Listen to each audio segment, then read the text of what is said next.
No, seriously, I'm just kidding. Hi, my name's Rick Robinson. I am the general manager of KLRNradio.com. We are probably the largest independent podcast network that you've never heard of. We have a little bit of everything, and by that, what I mean to tell you is we have news, pop culture, special events, conspiratainment, true crime, mental health shows, drama productions, and pretty much everything in between. So if you're looking for a new podcast home to grab a little bit of everything that you love all in one place, come check us out. You can find us on X under @KLRNradio. You can find us on our Rumble and our YouTube channels under the same names. You can also find us at KLRNradio.com and pretty much every podcast catcher known to man. So again, feel free to come check us out anytime you like at KLRNradio.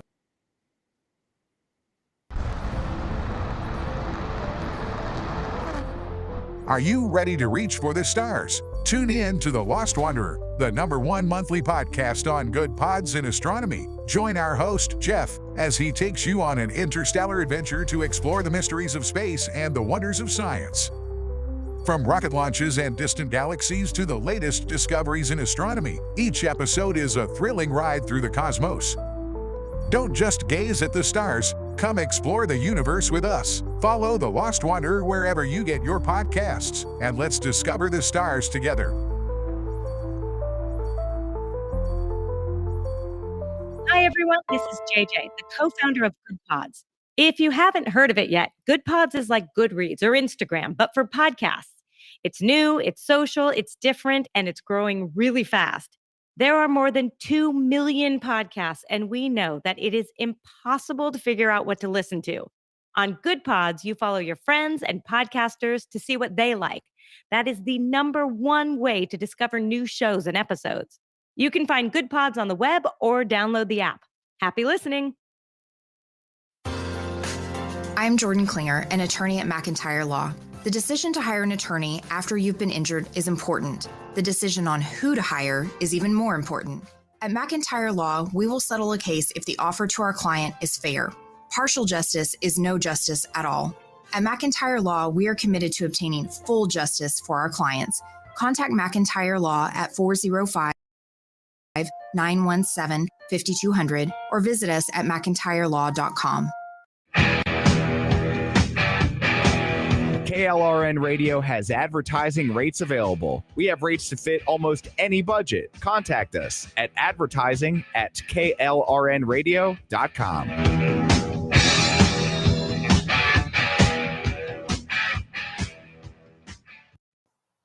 The following program contains coarse language and adult themes. Listener discretion is advised.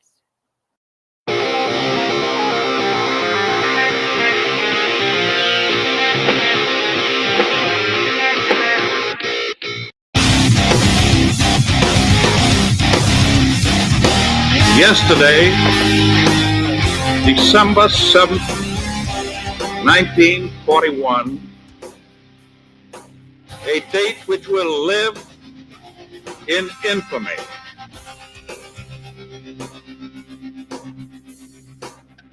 Achieving the goal before this decade is out of landing a man on the moon and returning him safely to the earth.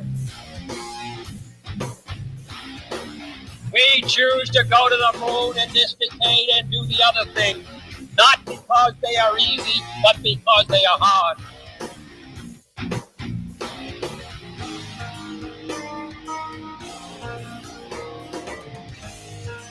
Freedom is never more than one generation away from extinction. We didn't pass it on to our children in the bloodstream. The only way they can inherit the freedom we have known is if we fight for it, protect it, defend it, and then hand it to them with the well-taught lessons of how they in their lifetime must do the same.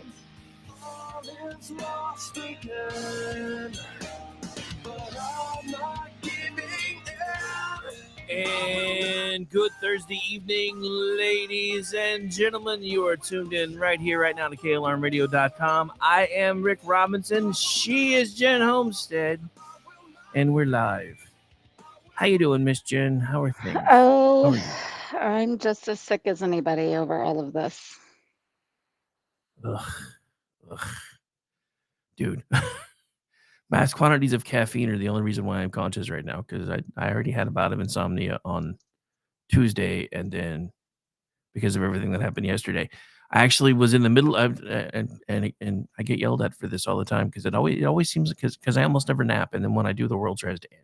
So yesterday I was in the middle of a decent nap, and I got woke up by something, and then next thing I know, my phone's blowing up, and that's when all the news started coming out about what was going on with Charlie Kirk, and I'm like, damn it, I gotta stop trying to take naps in the middle of the day.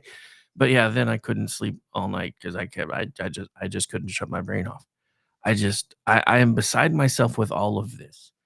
I will say that after spending hours combing feeds, I am at least pleased to see a lot of former Democrats that are finally apparently done with their side over this BS. So maybe some good is coming from this. I hope. Yeah, I hope. yeah.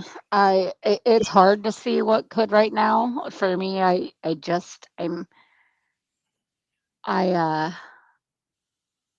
I'm still in a stage of there's a lot of sadness, yes, but I'm still in a stage of a lot of anger. And unlike the psychotic fucking leftists that run down our streets and break windows to stores and throw Molotov cocktails and actually kill people, I have no inclination to do any of that. So when I say that I'm extremely angry, don't mistake it for being violent. I know that's all they know. That's all they understand.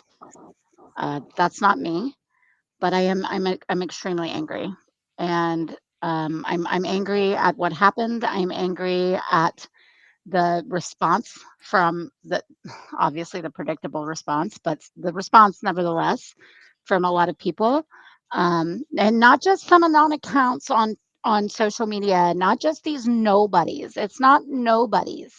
It's real people. It's people on my social feeds, on other platforms as well as X, people that I know in real life, and everybody is sharing the same thing. People I know in real life, some people I've known for decades. These aren't just anonymous people. These are our teachers, these are lawyers, these are public servants, these are nurses. They are HOA on our HOAs. These are neighbors, friends, family that are sharing these vile and ghoulish sentiments, applauding, cheering, or at least justifying or victim blaming Charlie Kirk's death. And I think we've always known that's sort of there. It's been trending this way, especially as Trump derangement syndrome has ramped up with his second term. It was wild in his first, but it's continued its course.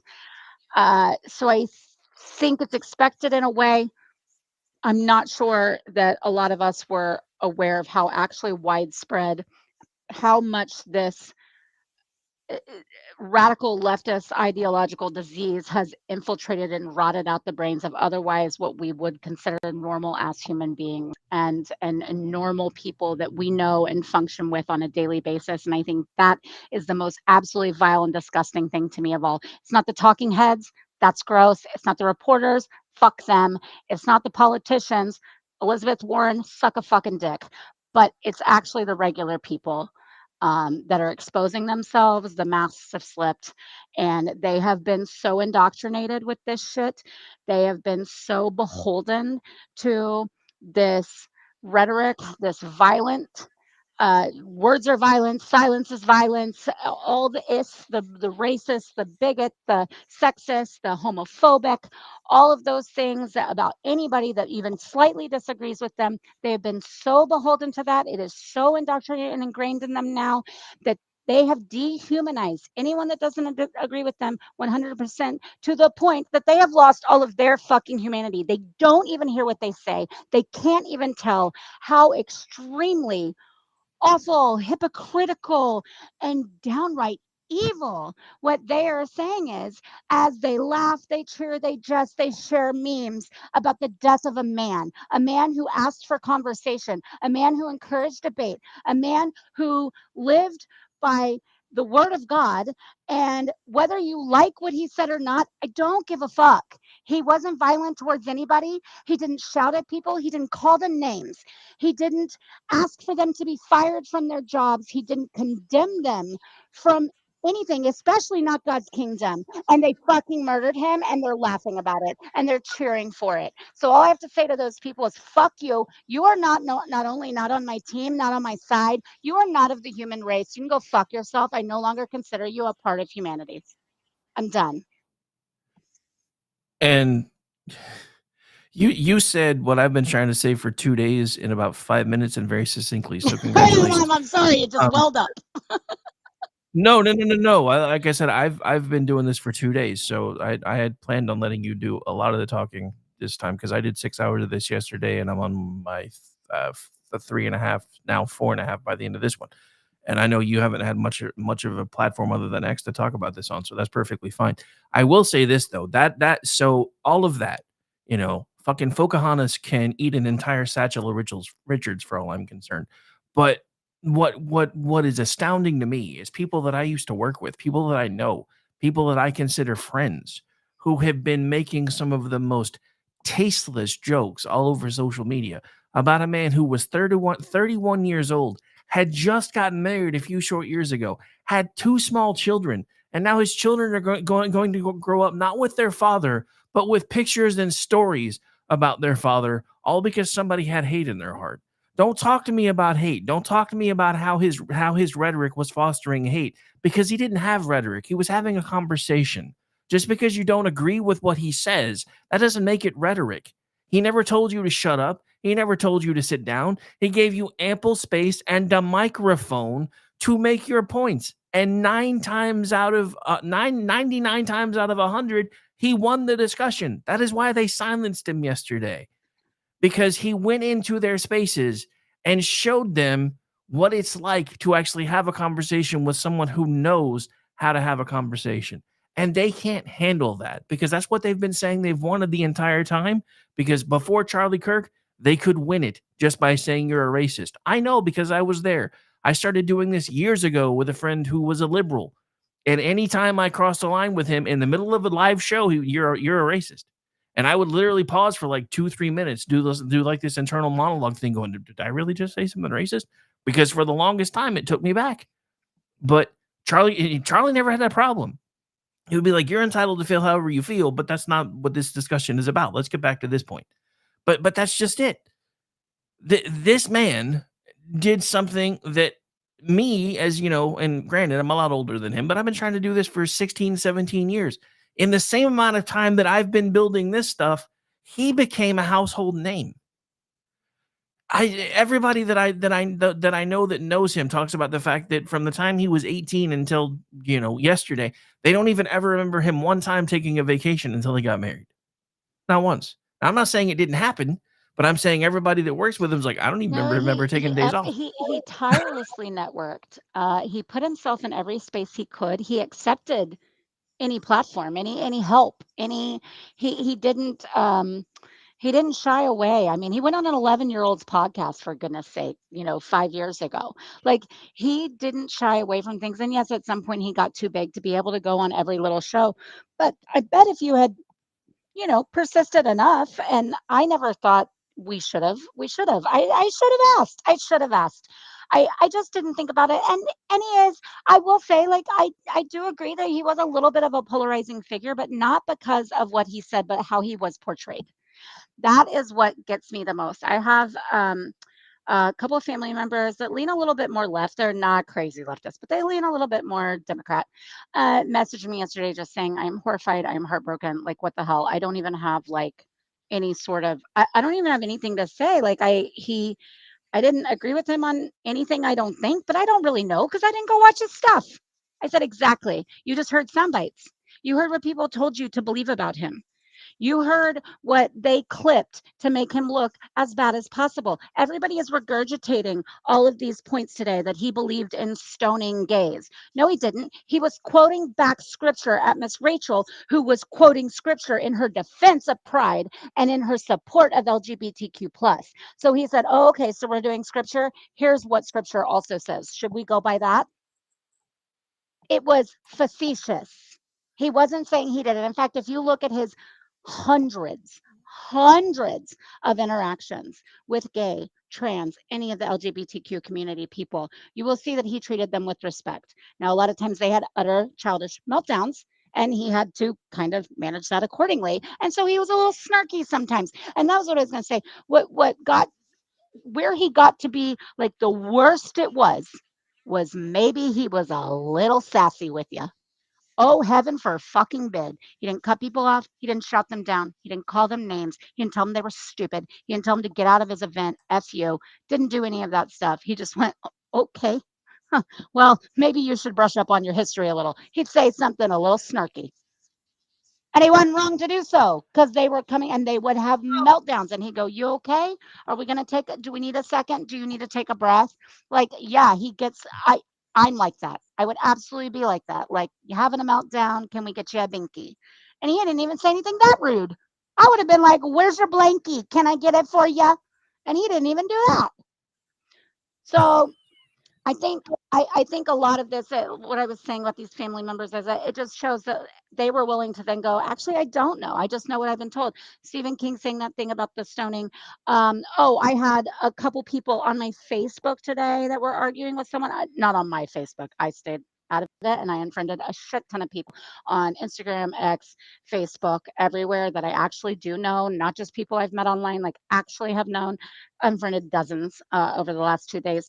But one of them, it was somebody else being nasty, and their comments, they were saying, I don't care what you think or believe, like never is this acceptable, blah, blah, blah, blah, blah.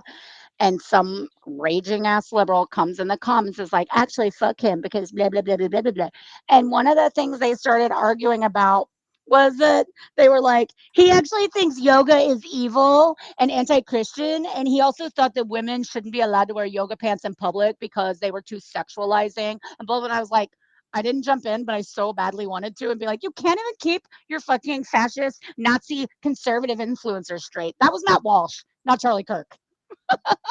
Like, and I saw a lot of that. There's a lot of that. People just spewing to just these talking points that they swear are attributed to him, and they don't even know. And then when you actually see some of the full clips, like, okay, that's not what he said at all, or that was in the context, or whatever else. I mean, like with everybody, and I know you and I are saying, like, I didn't agree with him on everything. Everybody keeps saying that. And I'm kind of done with it. Like, everybody said that now. So I'm done with saying that. Like, I no longer feel like I have to preface everything with oh, just so you know, like, in case you would think less of me if you thought I did agree with him on everything. And I know that's not how people mean it. I know what they mean to say. I know that it's, coming from a good place to say that kind of thing.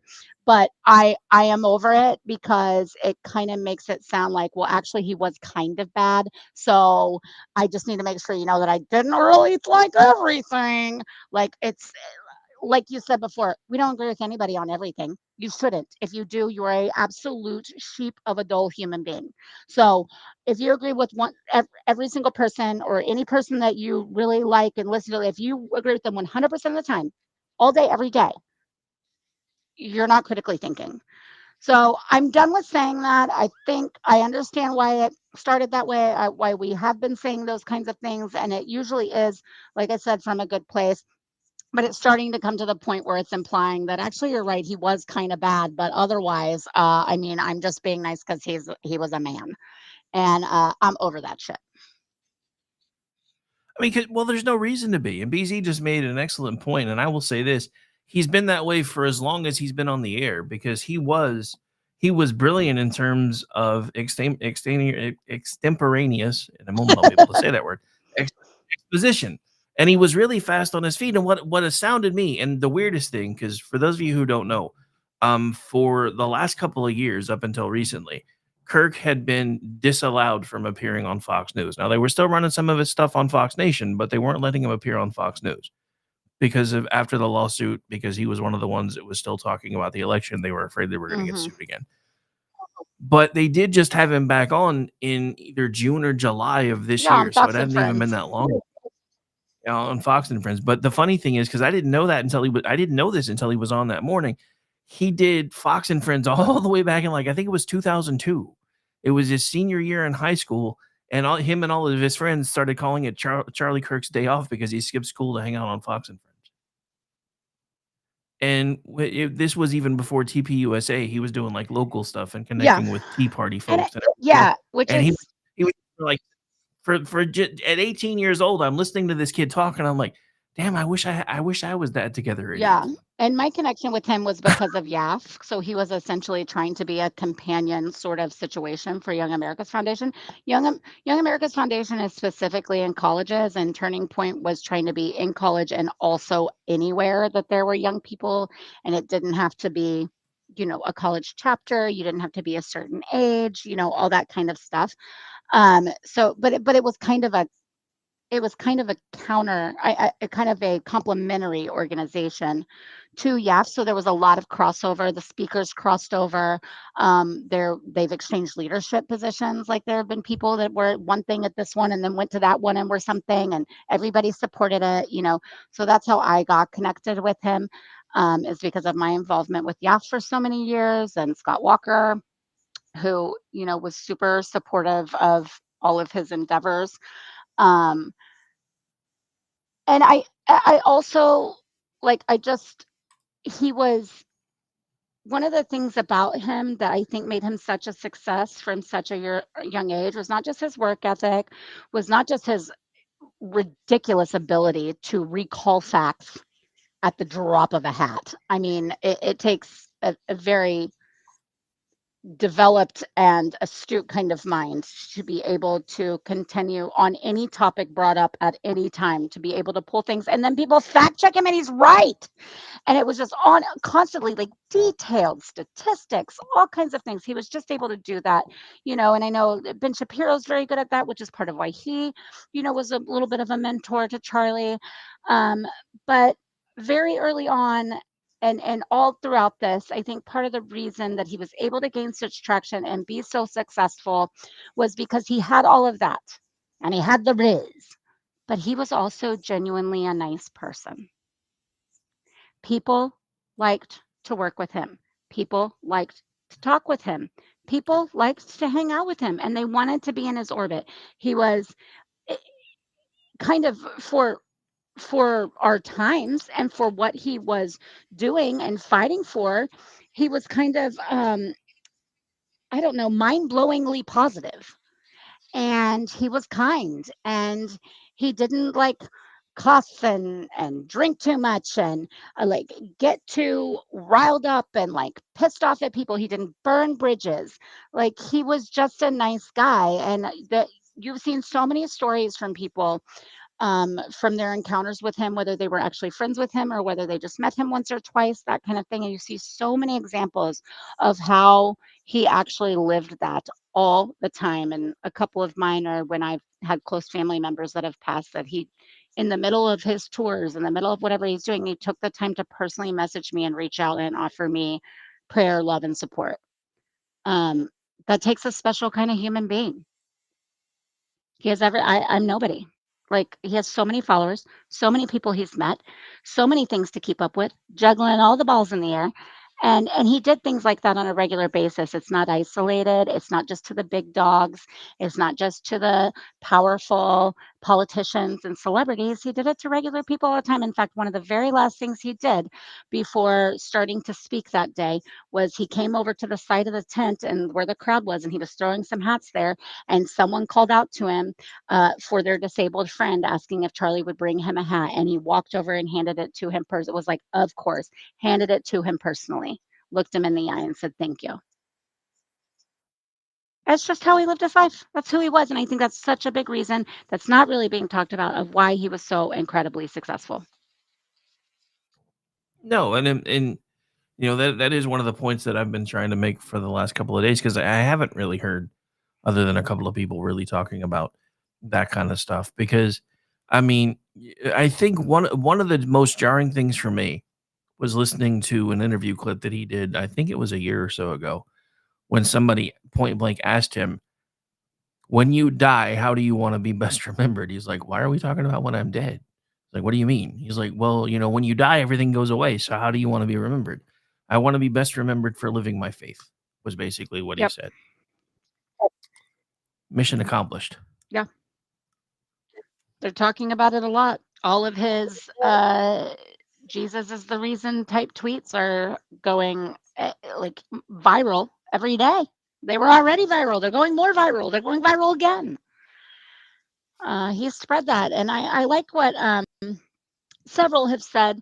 I know they talked about it a little bit on Live, which, by the way, Gutfeld's closing yesterday was incredible. I mean, he just Fire. what? I said it was fire. Yeah. And Well, but the thing was about it that I thought was so good was, he waited and he said it, and I ranted. He didn't rant. He didn't raise his voice. He said very clearly, very succinctly. He absolutely knew what he was going to say, and he very purposely dropped that F-bomb. He knew what he was doing, and he did not care because yeah, it was really how he felt, and he thought it was worth it. I promise you, he does not give a shit if he loses pay or if he gets suspended for it. I promise you, he doesn't care. Yeah, that's the one point that I've been trying to make to folks, because they were like, why is everybody making such a big deal about that? It might be cable, but even they have 3 they can't say, and that's one of them. So yeah, he will. Particularly not. But he's actually not before 10 p.m. and he's actually Babe Ruth did before. He's like, hey, control booth, I will pay the fine, and then just let loose. Well, and so by the way, surprised they are on enough of a delay for them to have caught that. And notice they didn't. They didn't on. I don't think they did it on purpose. Well, I'm starting to wonder if they have the dump button anymore. I know they're supposed to, but if they do, they don't ever use it anymore. Not when they're playing videos and stuff, they will. But when it's them talking, they don't bleep them anymore. So I think even Fox is finally like, whatever. Hell with it. We have enough money. Rex said Ben Shapiro channeled Andrew Breitbart. He'd never heard him curse before either, and Shapiro dropped a few F-bombs. And I think, I cuss, and people know that, but then I try not to do it. I dropped them all today, all day, for very obvious reasons. But on a regular basis, I try to save it for extremely, just something that I'm really not just be like, oh my gosh, give me a fucking break on every single tweet. I try for it to be like, are you fucking kidding me? Or this is absolutely not fucking okay. Something like that. But these people, particularly because they're making their life in more mainstream media, and I know it's not mainstream like CNN and ABC and all that kind of stuff, but it is conservative mainstream media. They have to mind their P's and Q's. So when they drop it, when they don't care, when they go off, watching Megyn Kelly's live yesterday, and she's like, oh my fucking fuck this, it's impactful. These are polished professionals. And when they say, I don't give a shit, and just do that, it makes some noise. It definitely does. So the kid that was speaking to Charlie right before he was shot is gone on record. I have that thanks to BZ. It's kind of a poignant thing, so I think people have obviously pointed to the irony that the point that I was trying to make is how peaceful the left was right before he got shot, and that only makes sense if we stay peaceful. And as much as I disagree with Charlie Kirk, I'm on the record for how much I disagree with Charlie Kirk, but man, dude, he is still a human being. Have we forgotten that? Are we crazy? And people. To answer your question, young sir, yes, your side has in fact forgotten that. Welcome to the party. Good for him. Good for him. He could have waited until they hounded him. He could have hid away and just shut. And nobody would have blamed him because he didn't do anything wrong.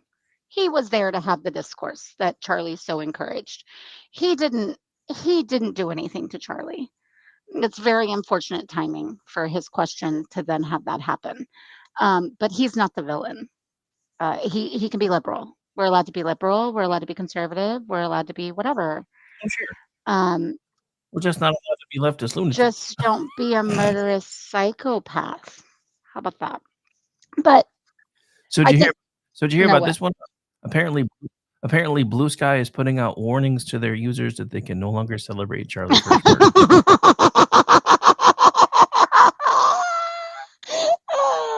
Oh, that's a whole fucking 36 hours too late. Whoopsie. Remember they left X because it was so toxic. right? And they took most of the toxicity with them. It's been a much better place without all those assholes. There's still toxicity. There's going to be anywhere on social media. There's going to be toxic shit. Okay, y'all get over it. It's what it is. It sucks sometimes. Step away if you need to. Go touch grass. But it is less toxic without all those blue sky assholes. Smoke it. Smoke it. Smoke it. All you want. Chew it. I don't care. Whatever. Gummies. Gummies are great. Touch it. Smoke it. Tomato.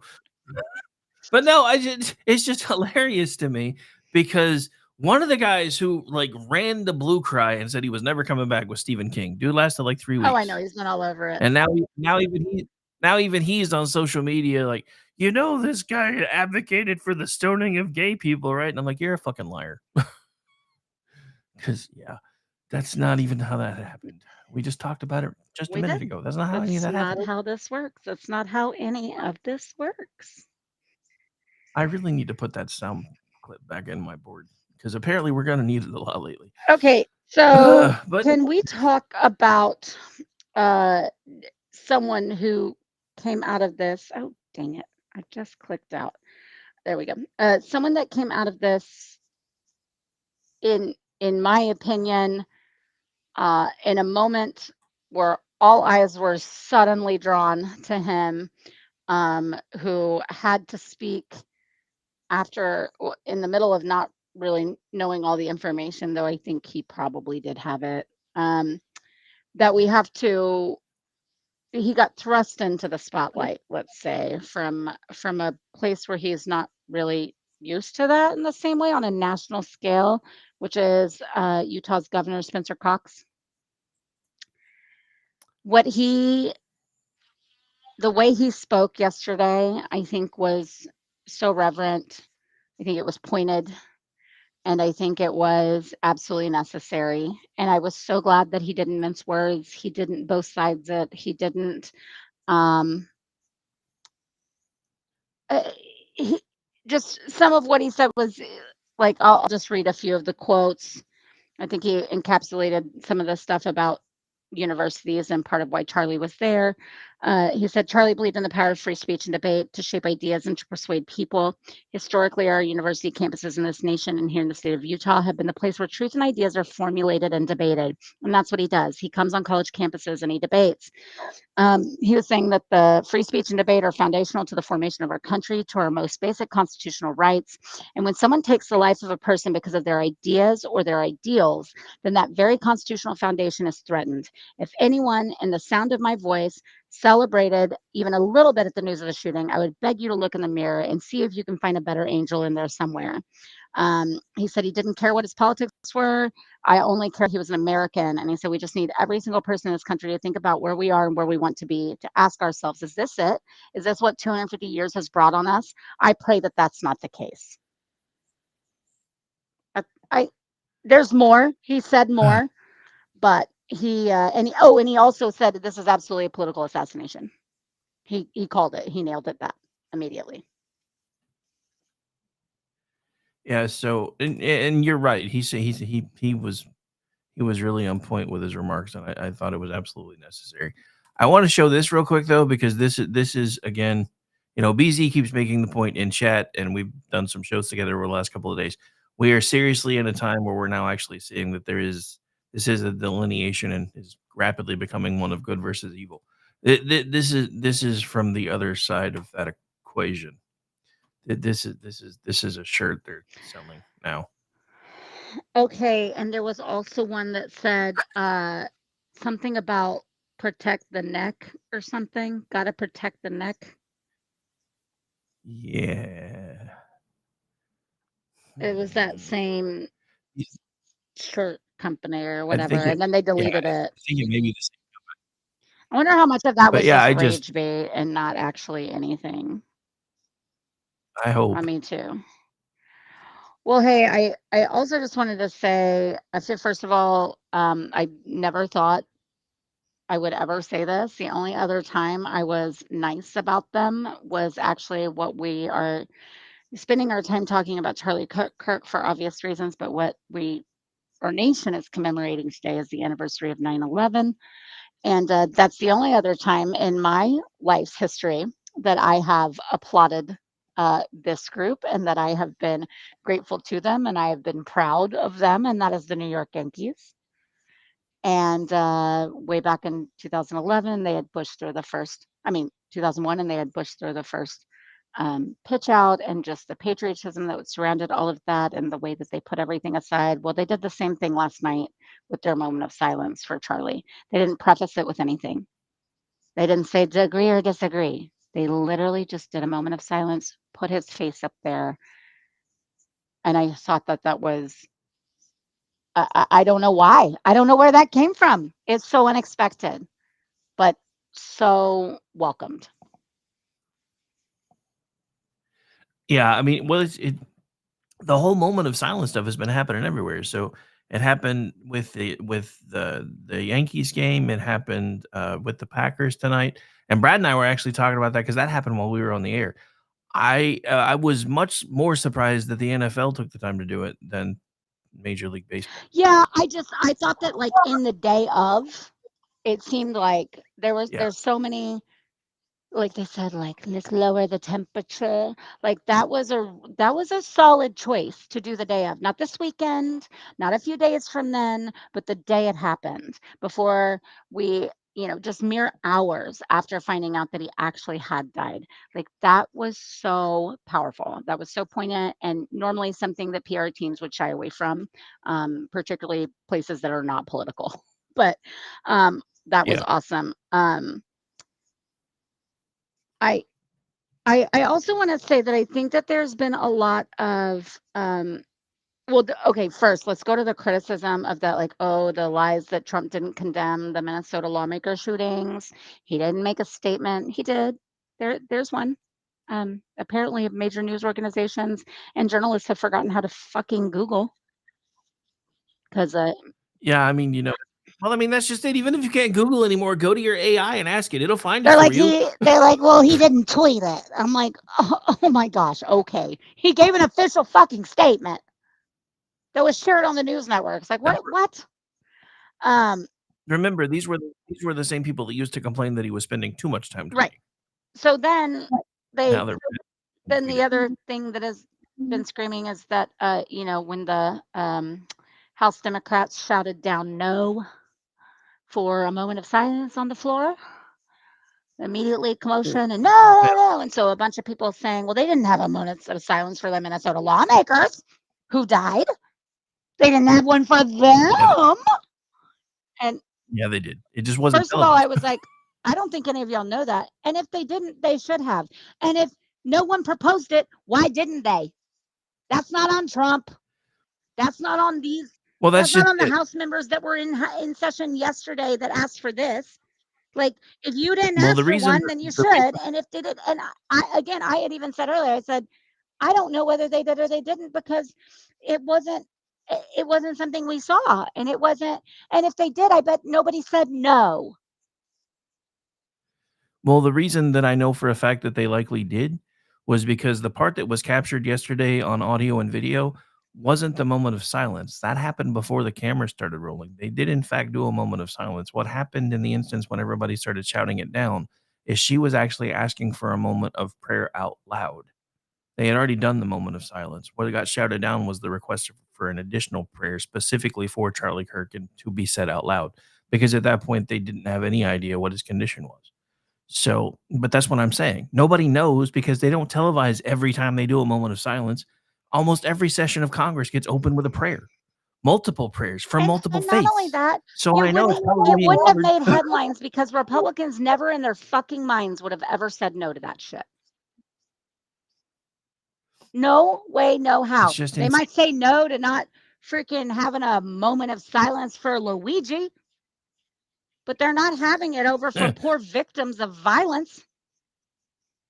Can we have a moment of silence for Mario?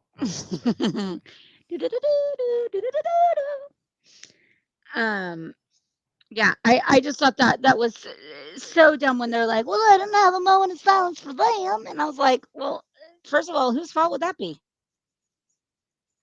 Like, what? Like, we don't know that that's not true. And also, why didn't you? They should have. Absolutely. They should every time something like this happens. But, also just so like perturbed by this idea that it's like, well, some of what you're seeing, and people are putting their real names to this shit, and they're like, well, he thought that I wasn't good enough to live, or he condemned left wingers, and he had violent rhetoric and all of that kind of stuff. It's all the words are violence things. Of course, he was a hateful bigot. He spewed this. He spewed that. Okay, whatever. And that they seriously are trying to justify, like, I think that he was so awful and that he was evil and he wanted me dead. So therefore, it's good and righteous and just that he's dead. Please make that math work. He's an awful person because I think he wants me dead. But I'm not awful because I think it's good that he's dead. And he actually died. I didn't get killed, actually. He didn't kill anybody. He never killed a single person. But he got killed. He got murdered. He got assassinated. And it's fine, because I think that I heard one time that he maybe said something that implied that maybe he didn't want me to live my life the way I wanted to. So therefore, that means he wanted me fucking dead. So he gets to be dead. The absolute mental gymnastics. These people, their brains should be studied. The pretzel work they go through on a daily basis to justify their absolute irrationality is something that should be studied and should be like memorialized in science. Is there anything to be studied is my question. I seriously, I think that there are things going off. There are synapses and there are, firings going off in their brains that, just like they can see in people that are schizophrenic or in someone when they later look at like maybe a serial killer's brain, I think there are things happening up there. Their brain is literally not working. It is schizo off the charts, without actually being conflicted with schizophrenia. Like they have indoctrinated themselves into having brain issues. Crazy. Oh, by the way, one of my favorites that I saw just not too long before we came on air was the oh my goodness, I can't even with this, is a few people, someone claiming to be a journalist, and they have way too many followers to be spewing stupid shit like this, saying that, like, okay, their speech may be vile, it may be this, it may be that, but it's still constitutionally protected. And people are like, okay, the government can't put them in jail for it. It doesn't mean they can't have consequences for it. And she's like, yeah, but a bunch of these people work for the government. So by law, the government can't ever fire them or have any consequences on them because the government is their boss. And 1A protects you from speech, freedom of speech, from persecution by the government. And since the government's their boss, like private employers they have a case. But like if you're a teacher or, you're in the military or you work for the federal government or a state government or the sheriff's office or any of those things, that's the government. And so they can't do anything about it. They can say whatever they want. And that's scary. But like, that's the truth. Like they can't do anything. I'm sorry, what? Government employees can't have consequences for speech because 1A protects people from the government, and the government is their boss. So therefore, they can say whatever the fuck they want anytime they want to and never have any consequences. And people are like, actually, no, that's not true. And this person and like hundreds of others kept doubling down and saying, no, that'd be like legitimate fascism. Like that's legitimate, like against the law. That's why we have the Constitution. And I'm like, just because your government is your employer doesn't mean that you're immune from consequences of speech. In fact, even as a government employee, you usually have a code of conduct. You have some sort of contractual stipulation about morality. There's all sort of things like that. And if you are using your real name and it goes viral or something, or you've treated someone poorly and it reflects poorly on the job that you do, on the institution that you work for, they absolutely have every right to suspend, demote, or fire you. Are you fucking crazy? This is how stupid people The are. answer to that question is yes. This is how stupid people are. The answer to that. Like, well, the government's answer your to that question boss. is And I'm yes. like, so government employees literally can run around saying anything they want. They can, what? Like, have you not been paying attention? I was mind blown. And there's somebody supposedly on the right. And they were like, yeah, we're in tricky waters, guys, because they can't do it. So now, and if we start letting them fire people that work for the government, then people are going to get fired for supporting JD Vance or for liking Trump. And I'm like, this is not the same thing. This is not the same thing. Going on your public LinkedIn where you have your job listed and saying, good, glad they didn't miss, is absolutely fireable. And it is not the same thing as being like, sure, I'm glad Trump got elected, MAGA. No, they can't fire you for that. They can fire you for the other thing. My God. Oh, Lord. Yeah, we are in fact in weird times, ladies and gentlemen, but not because of why you might think. Because, well, I think it's part of what Charlie was trying to do was educate idiots like that. I mean, he was trying, and he got killed for it. And I agree with a bunch of people that have said, lots of different people have said it in various different ways, which is, you know, he was the guy that wanted to have the conversation. And, I went through college during the Trump years, and this is what I did. Like, I literally held court at my house. I held court at my house. I had a keg on the back patio, and everybody could come over, and I would debate. And I was usually one of few conservatives. I went to a liberal university in Austin, Texas, the University of Texas. And I was in a liberal field. I was in government and history, which ended up being a lot of liberals. And I had some allies. Don't get me wrong. I even had a few professors that leaned right. But overall, all my friends were liberal, and everybody hated George Bush. And people forget this. Oh my gosh, the rhetoric was off the charts back then too. He was Nazi. He was Hitler. He was literally Hitler all the damn time. And so I always laugh like, oh, sweet summer child with anybody that's like, this didn't start till Trump. And I'm like, okay. But I would have people up, like, we would literally like party and argue over a cake. There'd be some people playing beer pong or something. Some people would be inside, like watching something, listening to music, but a lot of us would sit around and debate. And it was so good for fine tuning my, first of all, my skills to just conversational skills. It was great at fine tuning what I really believed, figuring out like some things that I'm like, oh, well, this is what it is because I'm conservative. So it's what I'm supposed to believe. And then be like, wait a second, after we break that down a little more, maybe I'm not quite that. Maybe I'm a little more on the independent side of things or the libertarian side of things on this. And so it really helped me figure out exactly where I fell on a lot of things. And, I've still evolved from that even, but it was really useful. It was really insightful. And I had a few good friends that were Democrats, liberals, that were awesome at this. They were so much fun. We had a great time. We did it constantly. We're like, blah, blah, blah, blah, blah. And people would be like, oh my gosh, are y'all okay? Like, should we y'all hug it out? We're like, no, we're going to hug it out after. Like right now, we're giving each other the what for. And we let each other talk. Like sometimes it got heated, but I'll tell you who it got heated from. It got heated from the liberals. They got emotional. They got upset. They got flustered. They got pissy. They couldn't answer some things sometimes. Now, quite a few of them were very intellectual, so they absolutely had their things to back up with. But the random person that would try to jump in and be like, oh, like Bush sucks, and you're fucking racist, and you don't fucking know what you're talking about. And I go, why? But tell me why. And they'd be like, no, because you believe this, because I'm like, I believe this because of XYZ. And then I'd say, what do you believe? And they'd say, well, I believe that we should be able to have like open borders or whatever. And I'd say, why?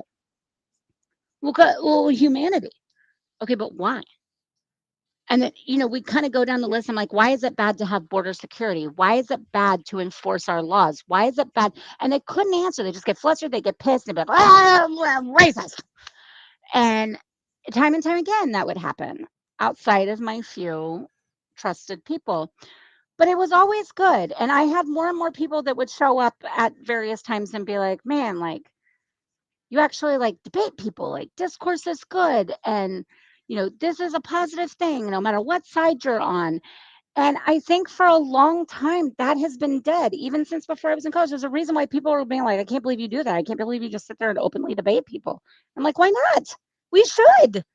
It's how you learn about yourself. It's how you learn about others, how you learn about what you believe.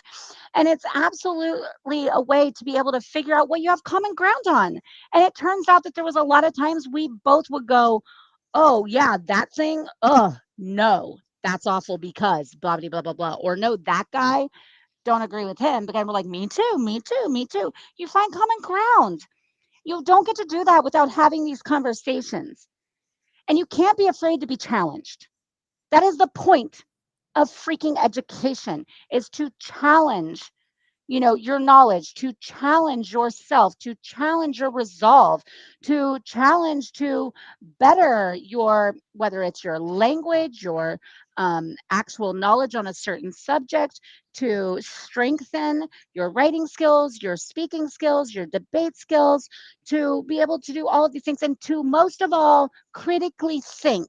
And there's not a way to better learn how to critically think than debating people that don't 100% agree with you. But if we call that violence, and if we call that bigoted, and if we call that unacceptable and shun differing views from society, then we severely start lacking that. And you get a populace that is complacent. You get a populace that will part go complacent and part go radical. And then you get a populace that then is desensitized to anything other than what is exactly on their same page, like exactly what they believe. So if they hear anything else, obviously they immediately get their dander up. They immediately get offended. They immediately get upset because they haven't been used to it. They've been coddled. They've been bubbled. So they don't know how to behave, react, or cope when someone's words cut them a little bit and they don't like the meanness of it, or they don't like the differing view, or they think that that's wrong or that's bad. They literally don't know how to react. They do not know how to react. And Charlie was trying to bridge that gap. He was trying to bridge that gap and fill the void that universities have absconded from, the ones that have neglected their duties to the students, to the people that are there to utilize the tools that they have. They have absolutely been derelict of duty in providing them with a vigorous learning environment that challenges and that supports differing views and encourages all kinds of debate and knowledge. And that's what he was trying to fill, and was doing so very well. I mean, well, that's just it. If your beliefs can't survive debate, you don't have a belief system. You have indoctrination. Or yeah, you have a talking point that you're just regurgitating. Now tell me why. Tell me why. Well, how come? I mean, I that is just such like a fun situation. I had a couple classes. One of them, which was called "The News Media is the Fourth Institution of Government," that was about how, the mainstream media, even way back in 2003, 2005, had taken over as like basically an acting extra, unregulated arm of government, and with their influence and with the way in which they either what you say is which they lie about, or they propagandize for the government, against the government, whichever way. And in that class, there were constantly things that came up. And this was, this is a big university, so still a pretty big class, probably 150 people or so, maybe a little less. And everybody's always just nodding in agreement with everything someone said, like, well, but it's good for them to do da, da, da, da. It was always examples of Bush and examples in The Economist and examples in the New York Times and all this stuff. And then our professor would challenge us to be like, well, is this, do you think you can take this at face value, or do you think there's more to this story? Do you think they've been honest in their reporting of this and this journalism? Is this telling, giving you the picture? And my professor was a liberal, but this was part of what he was really this part of the topic he was really interested in. And so he'd be like, no, they're leaving stuff out. Here's what they didn't tell you when they put that headline up, or here's where the headline misrepresents the overall situation. But anyways, all these little liberal lapdogs would be like, but Alaska, because, and, I raised my hand so much that eventually he would, no matter who said something or what they said, he'd look over and go, Miss Homestead, do you have a rebuttal? And I'd be like, every now and then I'd be like, no, I'm good. I'm not today. And he'd be like, really? No fight today. Okay. But then otherwise I'd say something. He'd be like, okay. And when they tried to shout, he'd defend me. He'd say, no, let her talk. She let you talk. You let her talk. And a lot of times he'd be like, she makes a good point. It's a valid point. Well, I don't like it. Just because you don't like it doesn't make it invalid. And it's a lesson Right. people would do well to learn. And I think we've had a couple decades worth of void of that in a real overall sense at the college level, even the high school level, probably. I think there's been a real lack of that. You've got a professor here, one teacher there that everybody can point to, but the rest of them, not at all. They don't encourage debate. They don't encourage dissent. They don't want a challenge of ideas. They don't want anybody critically thinking. They want them to repeat what they think and what they say and follow along. And that's to the real detriment to society. And I think that's why we are where we are right now. We're a big part of it.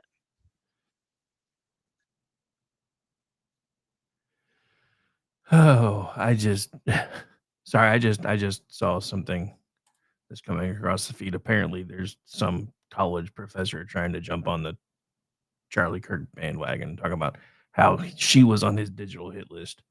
Fuck all the way off with your bullshit. His what?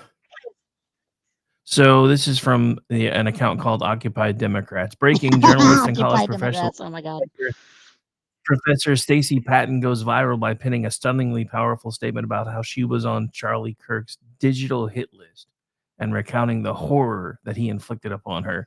We cannot allow this tragic assassination to whitewash Kirk's legacy. I am on Charlie Kirk's hit list, Patton wrote to her 215,000 followers on Facebook. His so-called professor watch list, run under the umbrella of Turning Point USA, is nothing more than a digital hit list for academics who dare to speak truth to power. Yeah, I'm done reading that shit now. Digital hit list. I'm sorry, ma'am. Did your jugular fucking explode? You're still breathing, Go bitch. fuck yourself. Absolutely go fuck yourself. That is so fucking inappropriate. That is so outrageous. That has no place here. And I wish people would be stronger about condemning that shit that even are quote unquote on her side. I wish her followers would take her to fucking task and say, oh, I'm sorry, because you were on a watch list, because you're a psychotic fucking radical lunatic in the classroom is not the same as having your life threatened. Go fuck yourself. What a cunt. Yeah, well, I'm glad you said it, not me. I get yelled at for saying things like that. I'm pretty sure you can get away with it. I reserve it for very pertinent situations. It's not one of my favorite words. All right. Yep. Oh boy. You next to. All right, so believe it or not, man, we are officially out of time. We got about a minute left. Where can folks find you? Mostly on X, Twitter, blah, blah, blah, at J Homestead, but at J Homestead on pretty much all platforms. Also, I just want to say we've spent a lot of time talking about Charlie.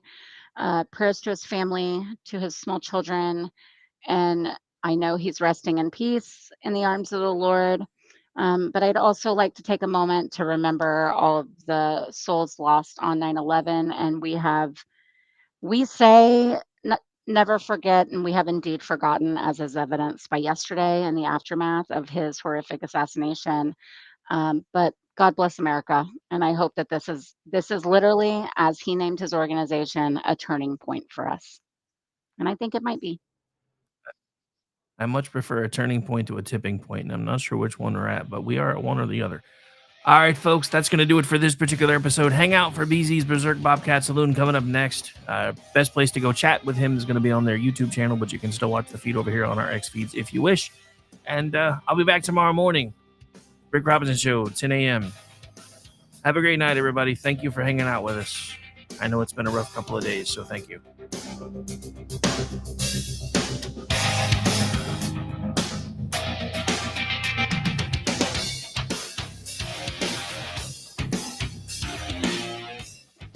Hello, friends. Do you have a moment so that we may discuss our Lord and Savior Minarchy? No, seriously, I'm just kidding. Hi, my name's Rick Robinson. I am the general manager of KLRNradio.com. We are probably the largest independent podcast network that you've never heard of. We have a little bit of everything, and by that, what I mean to tell you is we have news, pop culture, special events, conspiratainment, true crime, mental health shows, drama productions, and pretty much everything in between. So if you're looking for a new podcast home to grab a little bit of everything that you love all in one place, come check us out. You can find us on X under @KLRN Radio. Passing of Charlie Kirk, born in 1993 and assassinated in a political assassination just yesterday on September 10th. The question is, we have a good idea and we watched it. That's where we've been. Is this where we're going? All the people that have gone out there against the mainstream media, all the people that have gone out there against the mainstream media and said, you're going to call us racist, you're going to call us potential Timothy McVeighs, fuck you. War.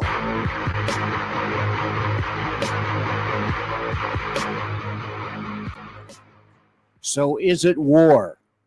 Will it be war? That's one of the primary questions that a lot of people are discussing, that's on their lips right now. Folks, I'm BZ. It's 9/11, the year of our Lord 2025. 24 years after 9/11. Rick Robinson just sent this to me, and I'm going to play it. Listen in, 15 seconds. Charlie Kirk coming home. 409, runway 26 to the left. Clear line 26, Southwest 56 knots. Welcome home, Charlie. You didn't deserve it. May God bless your family.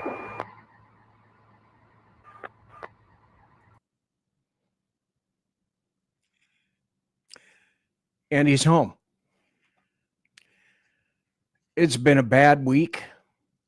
God, I told Rick, if you send me that, I'm going to get allergies.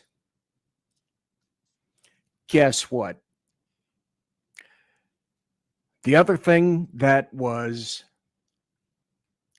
bad for me is that today, this gentleman passed away. That is Dr. Jeff Meldrum. And he's a renowned anthropologist. And I went to go see him in April. That's myself with him in April of this year. He passed away at the age of 67 due to brain cancer.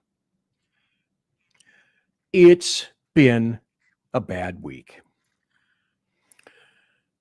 One of the other things that I want to mention up front, since it is, after all, 9/11, and I also want to let people know that,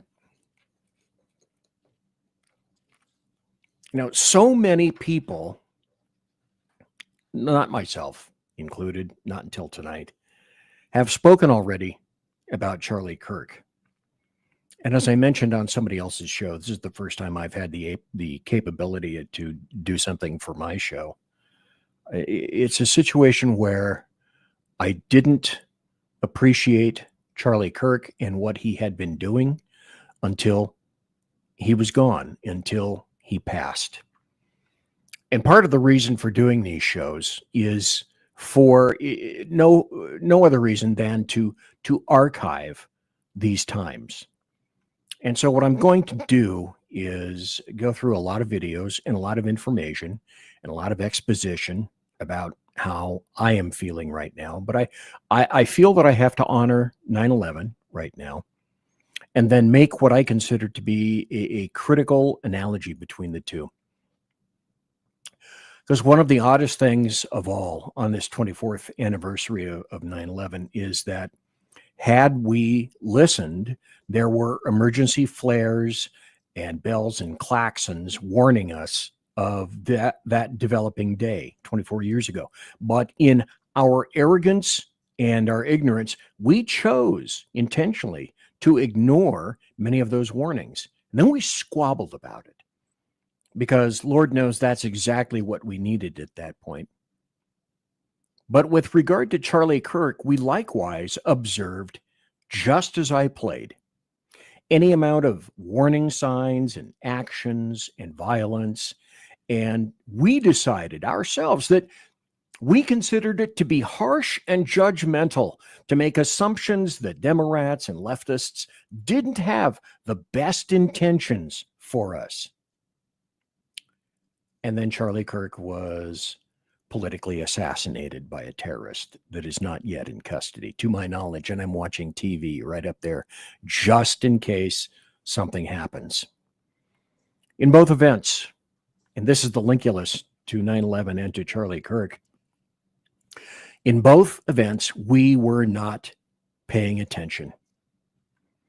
And in both events, we displayed, in my opinion, a clear failure of imagination. Let me go so far as to posit this, and I'm going to come back. I see there are a lot of comments in chat already.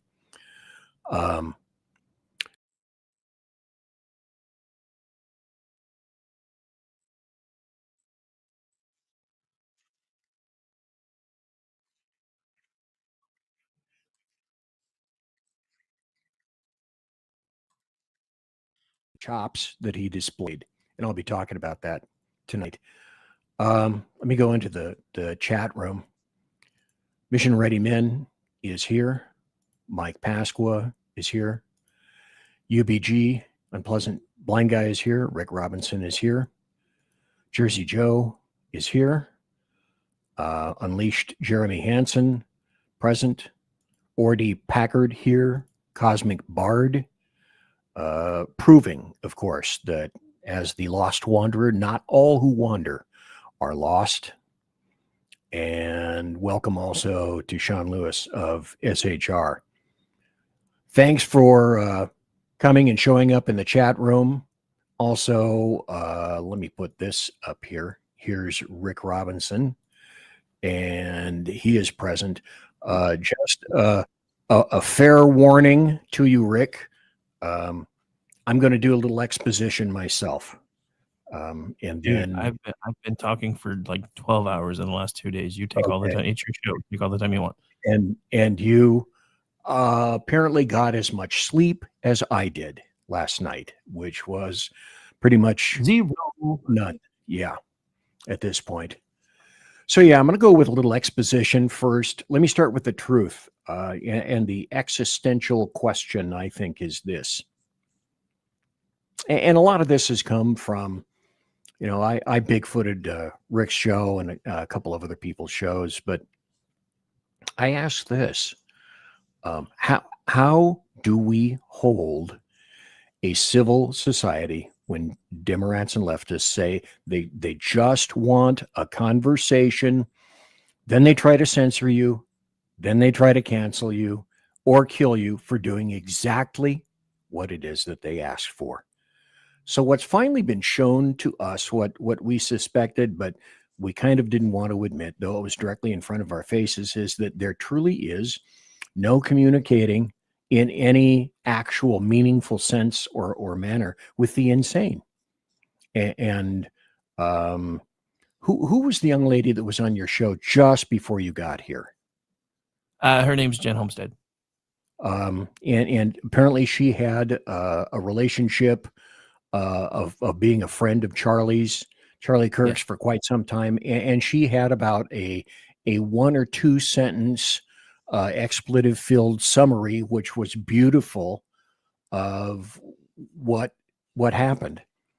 And my response to that is, you can't talk to the insane. These evil fucks are insane. So let me be clear and make my definitions and my terms clear up front. They are Democrats and leftists and globalists and socialists and communists and anarchists and progressives, people on the left, people in blue cities, people in blue states. I don't think I can be any more clear than that. I don't believe this was any sort of lone wolf martyr. There will be, I don't think at this point, any suicide by cop, perhaps by self. That remains to be seen. This individual committed the act whose entire point was to do this, kill Charlie Kirk, and completely plotted as it was, and escape. Now, some of the things that we're discovering after I was looking at the video is maybe the perfect crime, maybe the most perfect idiot leaving breadcrumbs behind, but you can see that the intent was to escape and not to get shot on a roof as someone else. So it appears to me that escape was a very highly important part of this equation and of the planning. And escape, planning to escape, indicates for me a clarity of thinking by those with intelligent intent and forethought. And I mention forethought because malice aforethought is something in the state of California, always spelled with a K. That is a critical definition of murder, by the way, containing malice aforethought, which tends to convince me that there is a bit of professionalism with this guy. It is a terrorist assassination. The FBI has said, if you believe this to this point, that it was a bolt action rifle, which is typically utilized by shooters who are intent on fairly serious accuracy with a round. One of the things I want to put up right now is an indicator that this is where apparently the shooter was. Another roof shooter shooting up to down. And if you look, I can't indicate right here, but if you follow the red path about 200 yards, 600 feet from the top of that graveled roof, you can see you're shooting down into a bit of a pit in this campus. And then right where it indicates Charlie Kirk UVU courtyard, there was a tent which was over him. And the shooter waited until he was relatively still and then shot. So the timeline looks something like this. They think that 11:52 yesterday, the guy arrives, goes to the roof. That prove me wrong table is scheduled to begin at 12. And then at 12:20, the shot. And then at 2:40 p.m. Mountain Time, Trump gets on Truth Social and indicates that Charlie Kirk has been assassinated. Past political shooters or mass shooters have typically used a semi-automatic rifle because they are in vogue, if you will. They're available, they're common. Bolt action rifles, again, if this is true and if you can believe the FBI, they don't fit the bolt action rifle doesn't fit the spray and pray philosophy of most shooters. And the other thing, because, like you and I were taught back in our academies, to indicate a crime having been committed, you need means, opportunity, and you need motive. So the question, one of the big questions at this point is, okay, motive. What's the motive? So who is responsible? Who are they personally? What's their orientation, their politics? To kill anybody, only to kill a conservative, any conservative, or specifically to kill Charlie Kirk because it was convenient that day and the plan went in that direction? So if so, why? Why Charlie Kirk? Why that day? Why that time? Why that place? And to me, these are all incredibly valid questions which need to be answered. Will we get the answer? I don't know. At this point, who knows? I just saw some audio, and I've been talking all day, except to somebody else, of the apparent shooter falling or jumping or dropping down, I should say, from a roof down below. So these are different days. These are different times. And I have to realize that myself. In terms of, people said the first 48. Well, if you don't necessarily get things solved in the first 48, when things were a little bit more simple in my time, and you didn't have all the digital accoutrement with which you could consult now, essentially what you can do, and why I believe things are taking a little bit longer to solve, is you find all the cams, all the video, all the input, all the phones, from every angle, from the point of the assassination, and then you work backwards. And I think that's what they've been doing right now, is trying to reassemble that, not going forward, but backwards. And that's how homicides are solved in any event. And I've said, kind of kiddingly at first, I said, okay, well, we need to get rid of bipartisanship and compromise. I am no longer conciliatory. Lines have been drawn, and we didn't draw them. And as I mentioned, I think on your show, there's a guy that I had on my show back in 2017, or actually it was back at Freedom Fest in 2016. And the guy's name was Ralph Benko. And he said at the time, and I had him on because he was president of the Alinsky Institute, Saul Alinsky, the author of Rules for Radicals. And I will never forget what this guy, Ralph Benko, told me as the president of the Alinsky Institute. He says, I don't understand it. Why haven't you guys, meaning conservatives, used Alinsky's book, Rules for Radicals? It's right there. It's in black and white, and it can be used by anybody for any reason at any time. Why haven't you guys? And I never thought about that until these days now. But I believe we are near a tipping point, a predicating point, which is out there. It exists. I don't know, you could call it maybe a point of no return. It exists in some form. It waits. Will it occur? I think it's likely, but definitely completely unknown. Who knows? In what form? Oh, definitely unknown.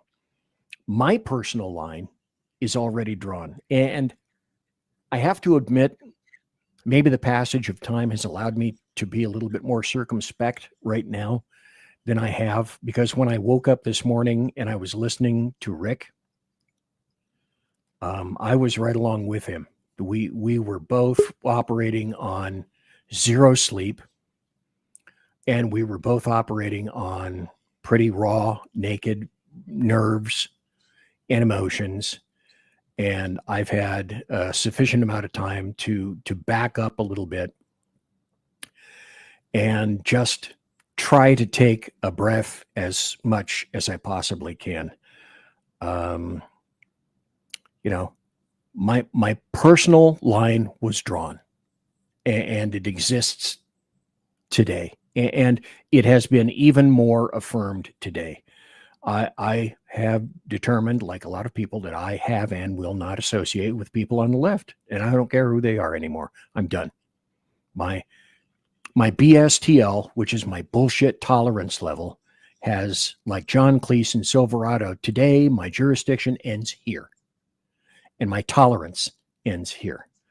So, Democrats, associates, sympathizers, anybody remotely aligned with, for example, one of my brothers, he is dead to me. Oh, horrible, BZ. You've let it affect your personal life. Fuck it, fuck them, and fuck him. Yes, I have, and I'm proud of it, and I'm not sorry in the slightest. My grandparents are gone. My parents are gone. There isn't that much left. I have one brother left in Sacramento, and I sure as shit am not going back to California. Always spell it with a K. So this is the way it is.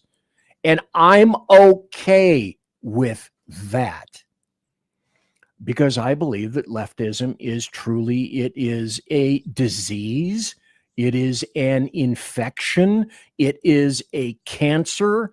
And one must not invite it into your house or your brain or your life. Let me pause here for just a moment, because here is Sean, who has just jumped in. Let me stop my banner here. Good evening, Jeff. And welcome to Sean. Thanks for being here tonight. I appreciate it. Thank you for having me. I appreciate it. Anyway, I'm just weighing in on a lot of stuff. I'm going to continue kind of flapping my yards for a moment. I don't know if you heard, if you were kind of waiting in the wings and heard the announcement by the controller welcoming Charlie Kirk back to Phoenix. Yeah, I did see the video. I don't think that was necessarily the controller. I think that was another pilot. Oh, okay. I was thinking a ground controller, but yeah, it certainly could be a pilot. It was a different voice. When you hear him seconds earlier telling a Southwest airline he was clear to land, and then that other mic was much stronger and much more clear, and it said, well, and it could have been somebody else on frequency with a better radio. You know how radios work. Yeah. And much to everyone's chagrin, airplane radios are still amongst the worst. They don't work as well as people think they do. So, well, and especially when they step on each other. Yeah, exactly. What I'm going to be tonight is I'm going to be really blunt. And I think my other two brothers right here are going to be equally blunt as well.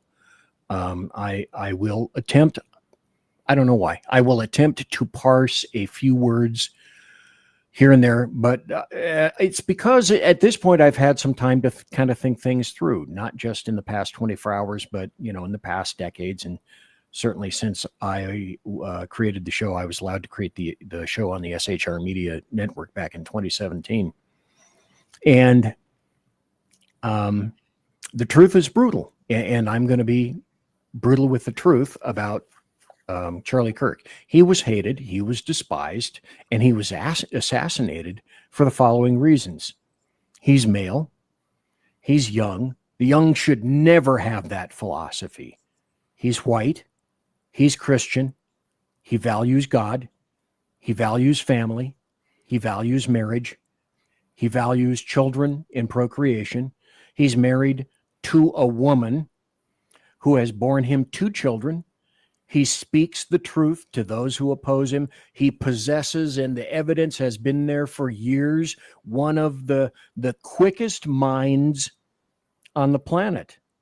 He can think on his feet like few other people can. The guy has almost a little bit of a Rick Robinson eidetic type memory. He's hugely intelligent. His is better than mine. Did you just say that out loud?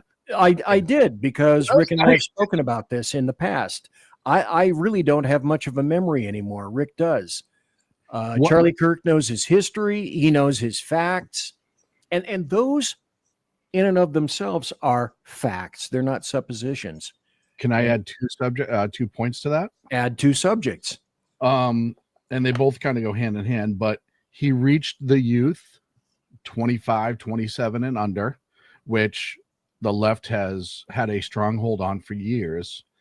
And he went into places where conservative voices were not traditionally welcome to be free. Correct. And he had conversations that made people uncomfortable, but he was never rude nor evil. He just forced it. And I was just talking to a 19-year-old college student about this, and why I was late, because this conversation was important to me. And the impact that this is having in that age group is unbelievable. Sacramento State, one of the liberal bastions of education in California, is having a candlelight vigil for Charlie Kirk.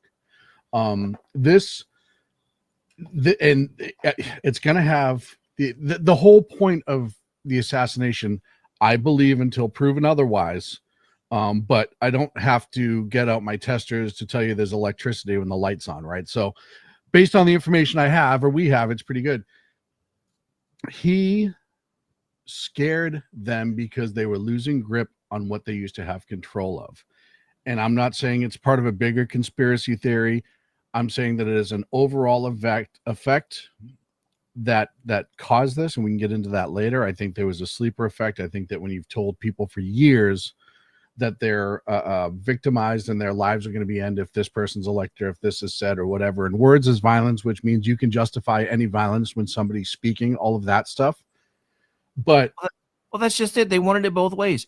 Words are violence, but silence was violence too. Pick a lane. Yeah, it cannot be both of those things at once. Understand the groundwork for words as violence. That justifies using violence against words in their sick minds. Right? Well, as you pointed out, what he did is he purposely chose to go to college campi in order to challenge those leftist propagandists, that orthodoxy of today's universities, and potentially open up the brain boxes of a couple of students, like one student at a time, who may occasionally have that light bulb go bing over their heads. And the people had to understand that the people who disagreed with him, he invited them to the front, to the very front. Those are the people that he wanted to hear from first. It's well, and that was the point. BZ, the other thing that he did is even people he disagreed with, he treated with dignity. But to see the effect, and look, we're a bunch of old bastards just talking right on the air. Hey, right I now. resemble that. You do. Yeah, I certainly do. I invite everybody, even if you don't like TikTok, even if you don't like whatever social media app, go to all of them and start looking at what the youth are putting out today. You have people who are more traditional Democrats, even as youths, and they still are, say, I'm done with Democrats. I will never vote for them again. This is because of them. You have conservative youth weeping because he made them feel recognized. You mentioned this early in your monologue. You look at what Trump did during his first campaign and how he touched people and he made people feel seen for what they were suffering through and fighting through, right? That's what made him popular. He could connect to the average person. Charlie Kirk was doing that with people on campus, 25 and younger. That whole generation, they were the ones.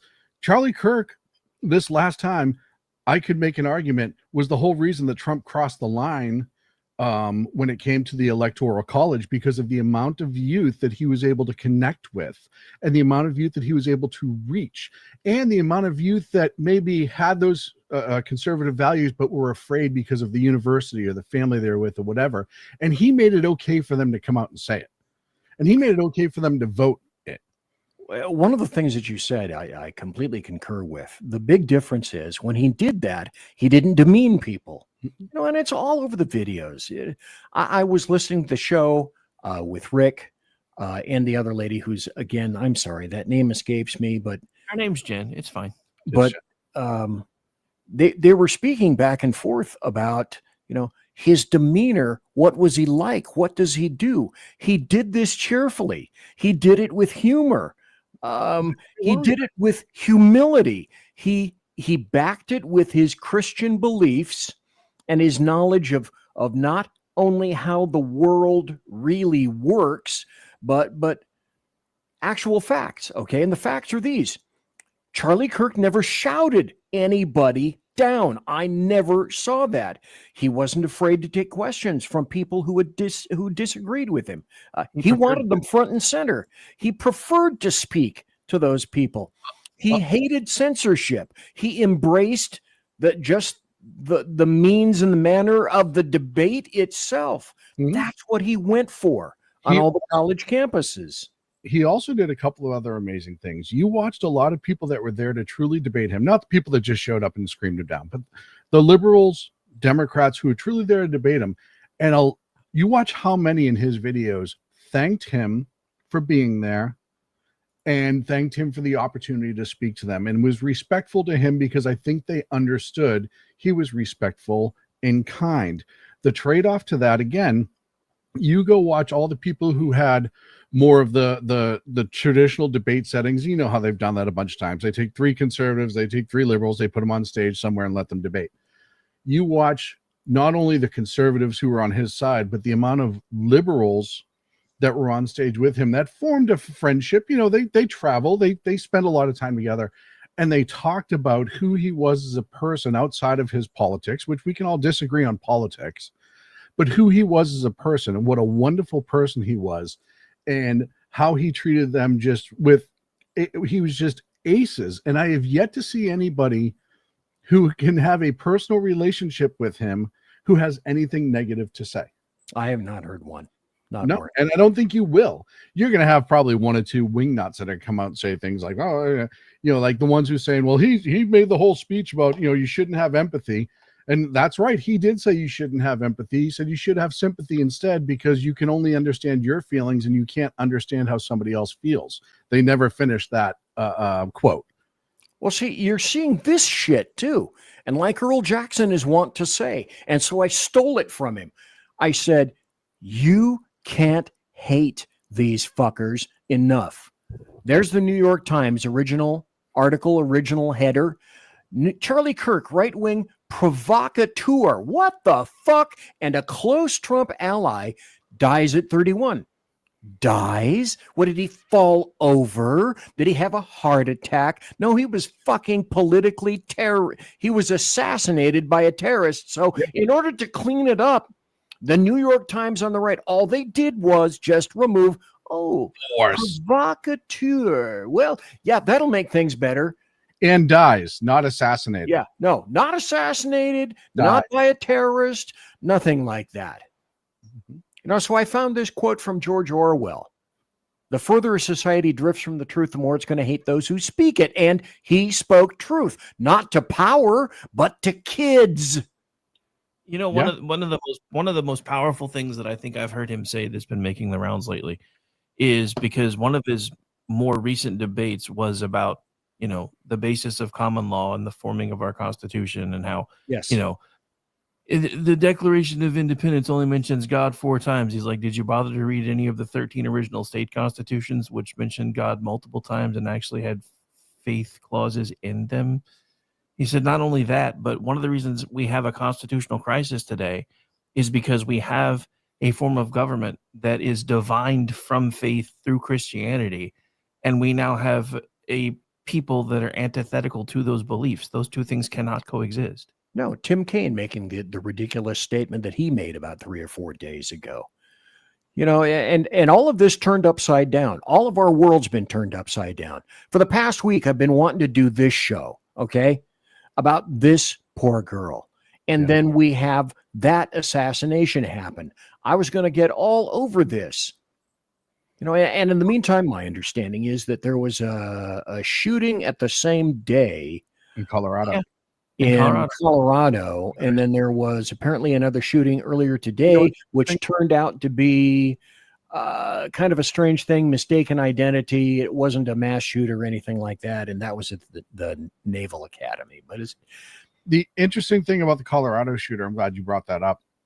In this statement that was given is that the suspect was, I believe the quote exactly, I don't have it in front of me, was radicalized by an online extremist group. And I said, well, that's a really funny way of spelling Antifa. Yeah. Yeah. Right. Because if it was a conservative group, it was the NRA or whatever, they would have blasted that. They'd be on the front page of the newspaper right now, because the media is hoping for anything to pivot off of right now from what the story is. But yeah. And the media is going to, look, I knew as soon as I got the notification yesterday, I knew the media was going to do what the media does. And we're going to sit here and call them out on it, because guns. Scumbags. Oh, and it's like I said, because they are now, the leftists are now using guns more and more, they're going to get away from the gun argument and they're going to get into the red flag argument. I think that's going to be their big push now is, well, yeah, I mean, clearly these people had mental health issues and we need to do something about that, because, the shooter in Minnesota, everyone knew there was something wrong with that guy. And, his family could have done something if there were red flag. That's going to be their approach. I just mark my words now. Okay. Well, the other issue is the tranny thing. Now, I have to admit, when I appear to be wrong, and you and I have had a tete-a-tete in the past day or so. And I said, I believe that this guy is going to be aligned more with sort of a professional kind of thing. An assassin with terrorism. The very definition of terrorism is the unlawful use of violence and intimidation, especially against citizens, civilians, in the pursuit of political aims. I used to accuse the FBI of that because they were worthy of being accused of that. And I could make, look, I can make an argument right now that the entire everybody who is left of Kennedy and their political beliefs that has a microphone and political standing could have ties to terrorism, because they are encouraging, as we've talked about before, through their words, through their violent rhetoric. You just had Gavin Newsom say the other day, we're going to punch him in the fucking face. Exactly. Right? I played the 7-minute video. They're encouraging violence and having that violence be used to make political change in this country through fear, right? You can make that argument. Look where we are right now. Look where we were after the Minnesota conversation.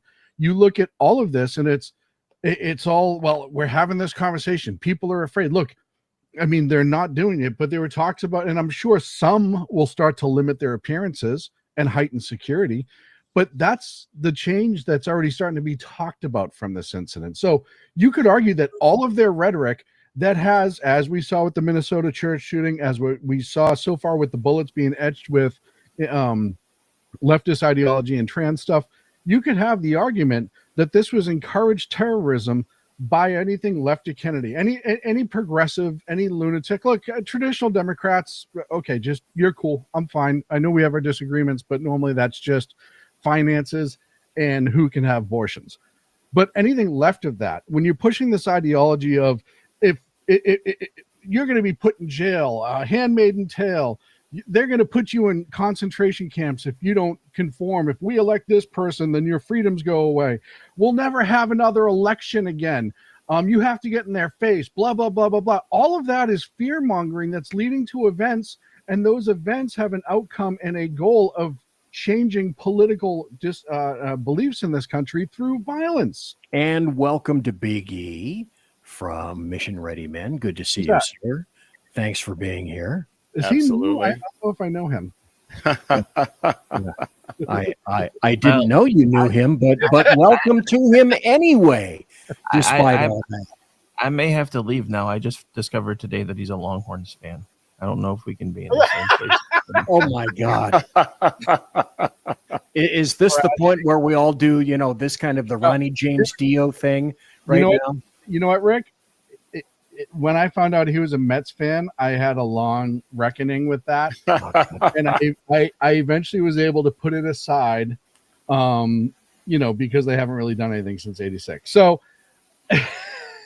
true story. Well, the purpose, like you said, was to chill the pushback, so to speak, to kill free speech, to keep people from having the courage to speak out uncensored by leftists in opposition to their doctrine and their propaganda. And literally, part of it, I'm sure, was to, okay, they're outdoors. You can get more people in an outdoor venue. Let's slam that door and push them inside, to which Ben Shapiro, as Rick pointed out earlier, said something similar to, fuck it and fuck that. I am doing outdoor venues, and I will continue to be doing that. And these guys and people like him, whoever him turns out to be, they're not stopping me. He went a step further. He actually said, "I'm going to pick the bloody microphone up right from where Charlie Kirk left it." Yeah, he was. I applauded his statements. I thought it was very strong. I do want to touch, because you brought up the suspect again. I do want to touch a little bit on the investigation. A lot of people saying, well, how come the video, and as I brought up my show last night, the amount of CSI detectives that are on social media drive me absolutely batshit crazy. Armchair detectives. It's amazing, isn't it? The worst. It is the worst. They've never been involved in investigation. When they released the audio video of dispatch saying, well, how come they said this and then they detained this guy and they detained this guy? And it's like, dude, have you ever been in an incident where something big happens and you have 19 people to point to 19 other people saying that's your suspect? Yeah, you're going to detain everybody. That doesn't mean that when everything is sussed out, and we all know even cops in a fight or flight situation can get descriptions wrong. It's just how the brain works. So when everything's sussed out, that information may not be accurate. My prediction on this, and the cameras, people talking about the cameras. Look, I spent a lot of time in a casino as a security manager dealing with cameras, both long range, up close. The camera footage of him on the roof that the FBI released tonight, when you start getting close-ups on him, that's digital zoom. That's beyond the camera's natural capability, and it's using digital. And it pixelates, and it's not clear. And it does. So you're not going to get clarity. This isn't CSI where they enhance it, and it's the same image, just much closer. Yeah, that shit doesn't work, except on TV. You start to lose pixels because of the camera is not designed to be that specific, no matter how, it depends on how many megs it is. So you have that aspect of it too, which is, I know Jersey Joe was asking earlier about the gun. I think the pixels ate the gun, so to speak, when he came off the roof. I think he still had it on him. And that's why he dumped it in the trees across the street, which is where they said they found it. I also don't think he's going to be from around there. You realize this event was announced, 3 months ago? I didn't know that. I was curious how early somebody could plan for that. This was the first stop on his new tour.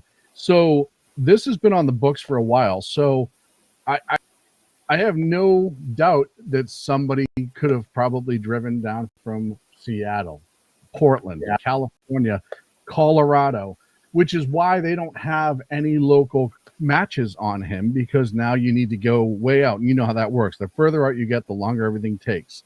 Cell phones, you have to start getting into warrants for cell phones, who was there, triangulation, all that other stuff. And I'll tell you, for people that don't realize, when you have to watch 10 minutes of footage on 25 cameras, and then you pick out a person who you say, oh, it could be this, and now we have to follow them backwards for an hour and a half, and now you've just killed 2.5 hours by the time you get all the footage you need to go, oh, no, that wasn't him. And then you start again. So going through that footage takes an immense amount of manpower, an immense amount of hours, even when you have that manpower. And lastly, you brought up the weapon. I don't think, and I know you and I have been going back and forth, I don't think this is going to be as romanticized, so to speak, as some people are trying to make it. I think this is how so? How romanticized? I think a lot of people want this to be a funded, because I'm not talking about you. I'm just talking about social media in general. A funded spec ops where this guy was brought somewhere, trained up by some third-party organization, and then sent out on a mission. And I don't think that was it. I get the feeling that there's a lot more than just a stupid Daniel Crooks here. There's more to it. I don't even think it was as advanced as Crooks per se. Really? Crooks got inside a Secret Service bubble. This guy got up and but that was a piece of shit. I'm not saying it wasn't. I'm not arguing that. But this guy got inside, and the FBI said tonight, somebody asked about the security for the event, and he said there wasn't much, but I'll refer to you on campus, which said to me that campus security was not that heightened. So they probably, and I said, there's no way they ran this event without having a TAC team on standby nearby, extra police help, and bodies on the roof, because that would just be foolish knowing who he is. And that I'm sure he gets threats all the time. And it sounds like it wasn't done. That's why I go back to 9/11. And that 9/11, I made that contrast earlier in the show. Maybe you heard, maybe you didn't. Is this shit was a failure of imagination. And how could you possibly think that you should anticipate, doing BZ's logical extension kind of thing is you're going to now equate Butler to Charlie Kirk giving a presentation of Prove Me Wrong. And who foresaw that shit? Now we do now. Well, I'll tell you right now, though, having been in planning operations for events not as politically charged as that, but the same size and scope as that, in the last 10 years, the fact that there was not at least one TAC team response nearby or loaded up, not one you spin up and you wait a half hour for them to show up, one that's about 2 minutes away and ready to roll, the fact that there wasn't even a drone operator in this day, non-existent. The school's going to have a lot to answer when this is all said and done. As somebody maybe yes, maybe no. As somebody that used to do executive protection, there are so many holes in what was happening in this event. Because I mean, and granted, I did this stuff 20 years ago. So some of the technology you guys are talking about today was just really starting to become a thing. But I had access to people that I could bring in for high-end clients that had their own fucking TAC teams. Yeah. If I needed them. It wasn't even about having to have a PD TAC team on standby. I had access to private teams if I needed them. We know Charlie Kirk and his organization could afford that. So then the question is, why didn't they? Yeah, I agree with that. Well, that also brings up the question. That's an excellent point, Earl. That brings up the question of, okay, in terms of security, we all, I believe, know that there were continuous threats, but what was the nature of the threats? Or did they simply think something similar to, well, we've always gotten threats. We're always going to get threats. Nothing has happened so far, so we'll be okay. Yeah, but the other question I have is, I'm sorry. Go ahead. I don't mean to keep stepping on everybody, but I'm just saying, as somebody who did this, my job as his head of security would have been to anticipate any fucking possible thing that could have gone wrong and had a contingency in place no matter what. My job was to keep him alive. Period. Full stop. That's the part of this I haven't even had the chance to talk about yet because I've been so pissed off about everything else. I don't know who the head of his security is, but that motherfucker's head needs to be on a pike because he didn't do his damn job. Well, and I'll tell you right now, though, that does give credence to the fact that maybe there was no threat. Maybe there was no digital footprint. Maybe this person was smart enough not to put anything online. Maybe they were smart enough not to text anything to friends. I think that other people were involved. I think the investigation is going to shake that out. I specifically think that the dude with the beard on video who's celebrating right when it happens, whose fight or flight is not activated, he's not ducking for cover, and he's not questioning if more shots are coming. He turned around towards where the shot came from and was celebrating. I played that last night. Yeah. Well, and the question I have is, we know that they do threat assessments all the time. Did they do a threat assessment and find that there was nothing out of the ordinary they needed to be concerned about? Yeah. I mean, well, yes, I get that. Earl, again, that's a good point. And point the right way, BZ. And Rick also. But it's easy for me to say a failure of imagination as contrasted to what, as Earl said, what they've customarily seen and been used to up to that point. You know, what was the indicator to make them think, oh, we need to pull the stops out for this shit right now? And the other question was, somebody said they had a lot of money. If that was Rick or Sean, Rick, did they have a lot of money to be able to bankroll security? Yes. Being unfamiliar with Turning Point's cash flow or any of that kind of stuff.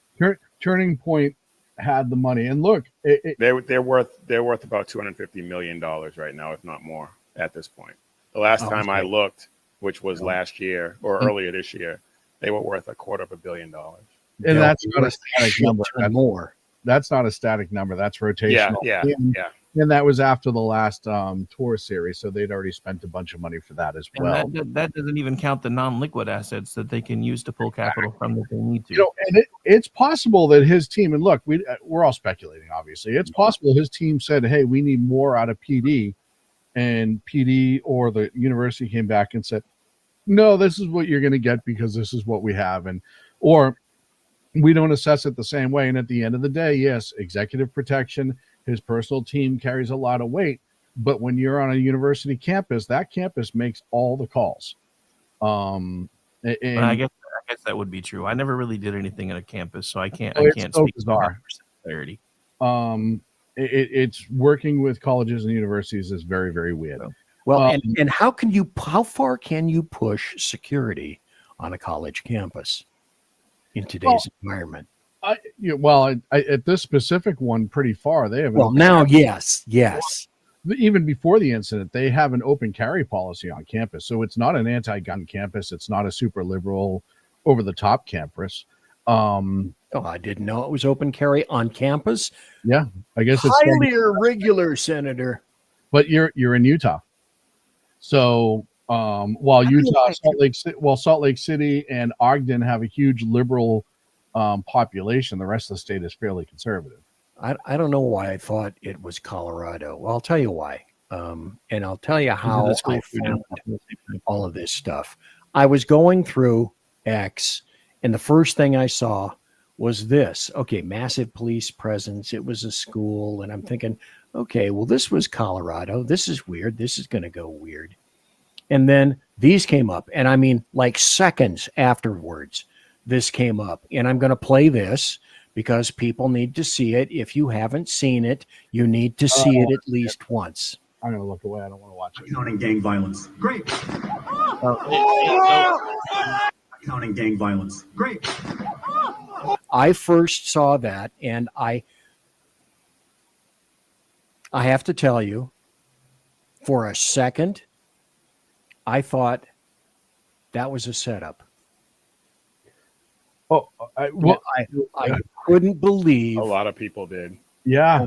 I saw that live, well, as live as it was a minute or two later. My first initial thought was, okay, this is so weird and so corrupt.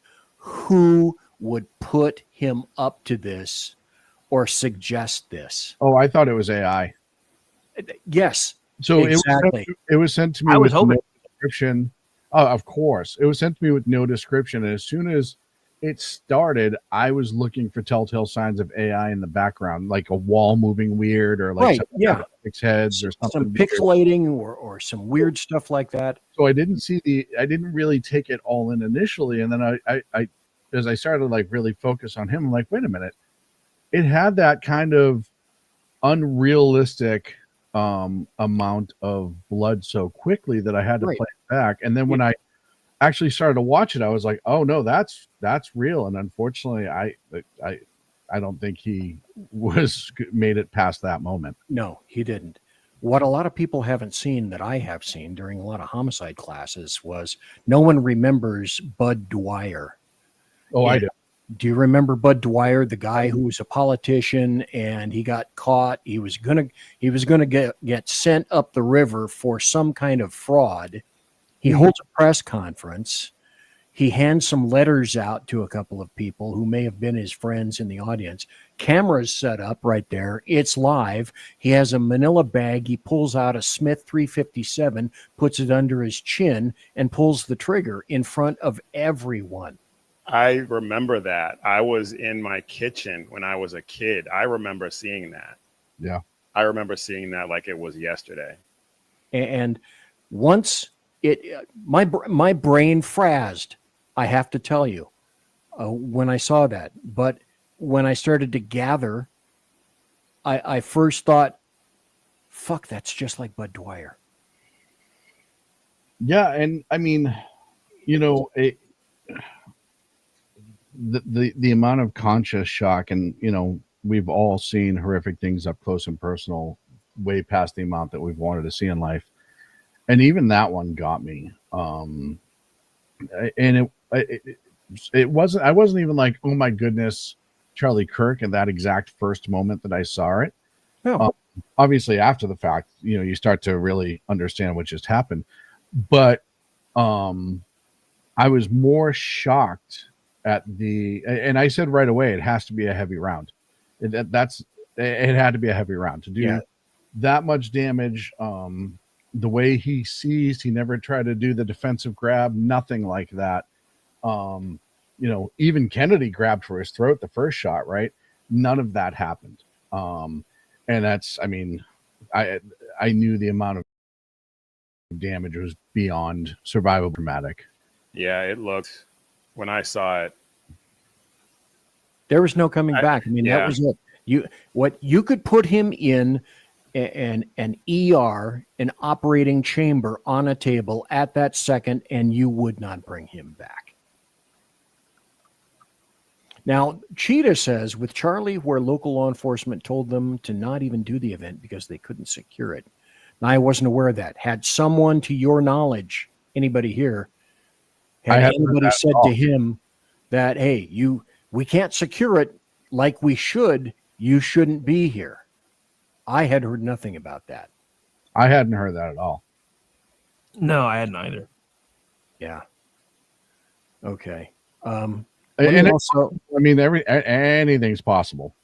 But I hadn't heard that.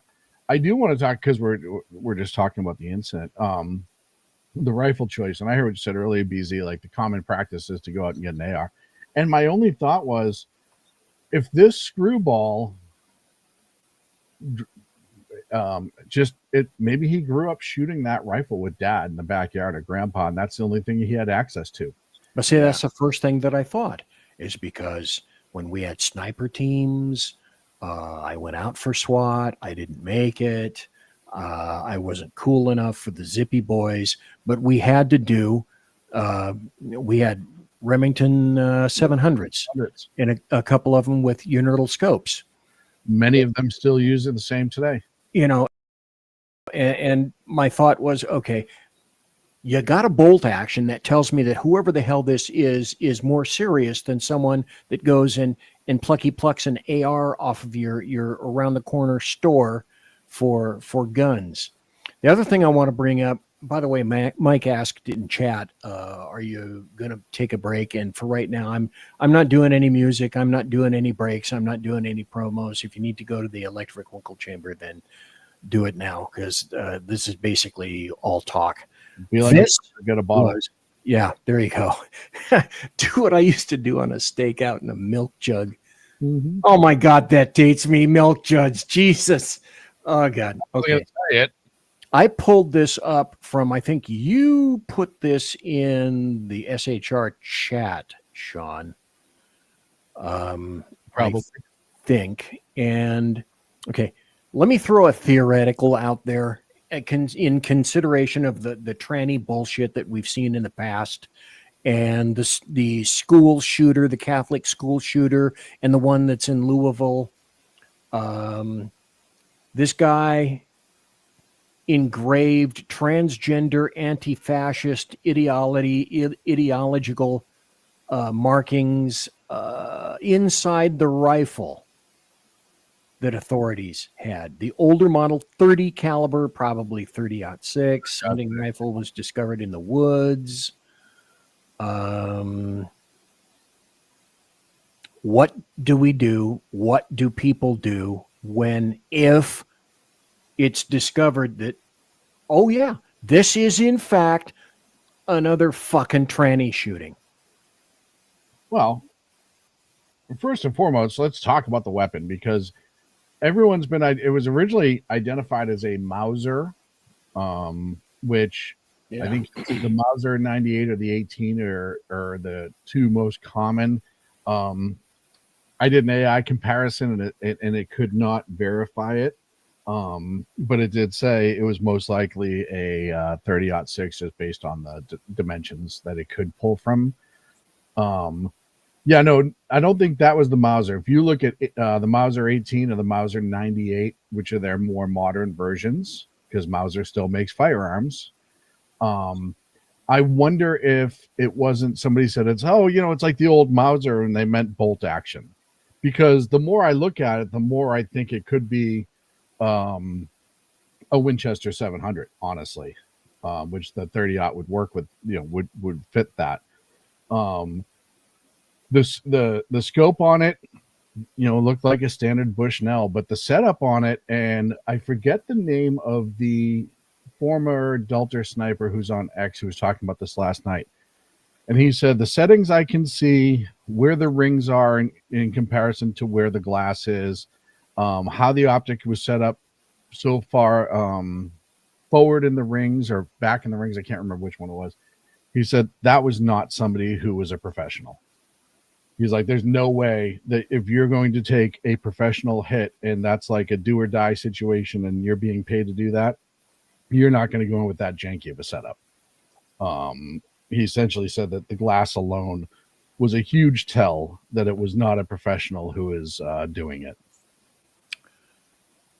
Okay, I had not heard anything in that great amount of detail. So they gave indicators as to what kind of a scope this guy had. Well, if you look at the picture from the rifle, Hold on, let me see if I can pull it.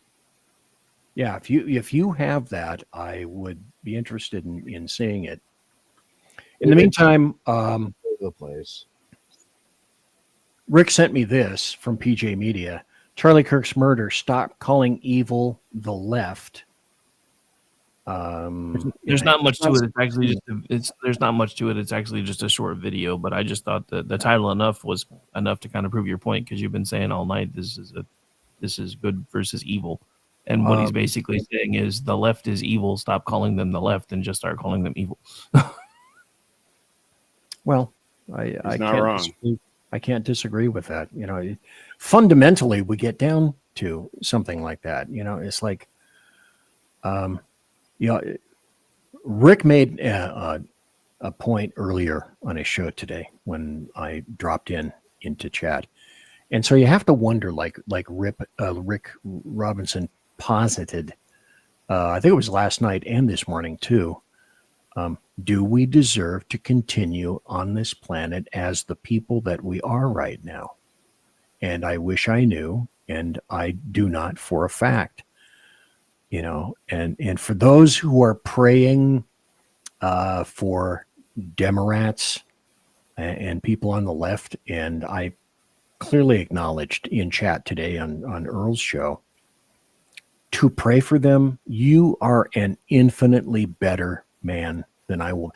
I admit Charlie Kirk is such the superior man to be to me that, as I discussed earlier, why am I still here? That's one of the things that I was wondering last night that wouldn't let me go to sleep. How does a good man like Charlie Kirk at 31 get sniped in the neck and I'm still here? I had a hell of a time trying to reconcile that. Well, is it because there's a plan for me? Well, I'd like to know. How does that happen? I'm still, Earl, Rick, Sean, today I am still trying to reconcile that in my brainless, and I have no conclusions. I don't get it.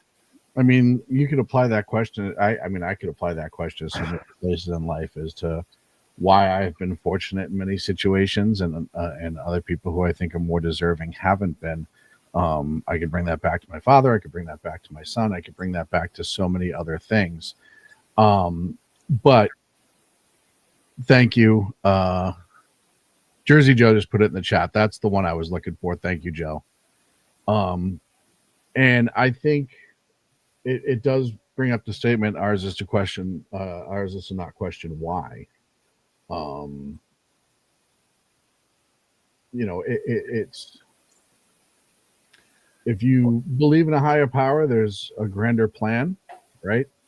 And if you don't believe in a higher power, that doesn't mean that karma doesn't kick people in the ass and it doesn't save other people. And then sometimes you just don't have the answers, and maybe we're not meant to understand the answers.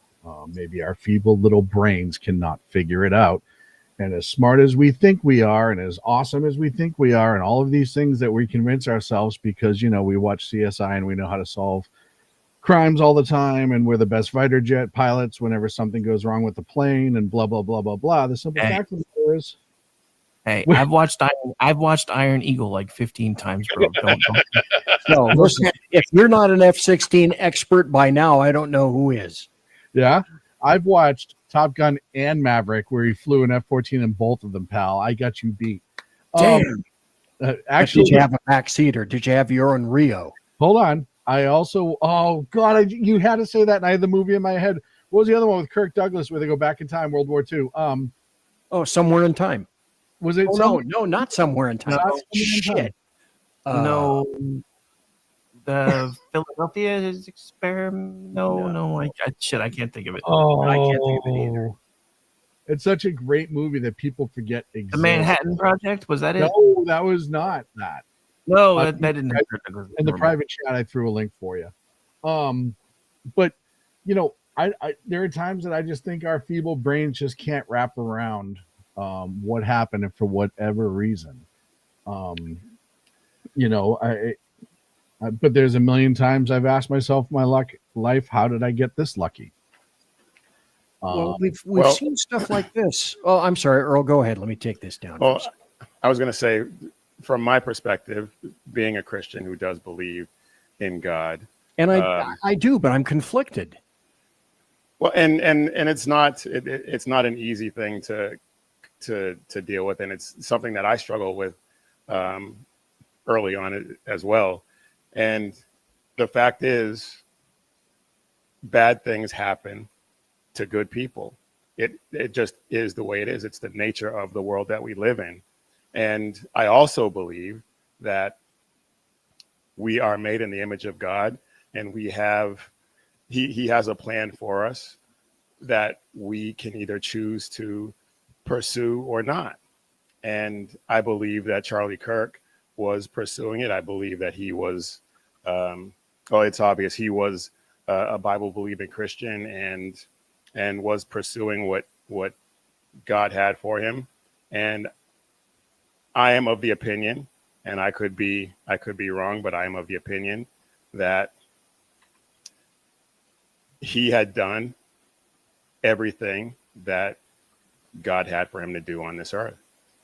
And now it is up to the rest of us who have been following him and who have been either not aggressive enough or just completely silent to step up and take the reins of that. And he is now in heaven with God and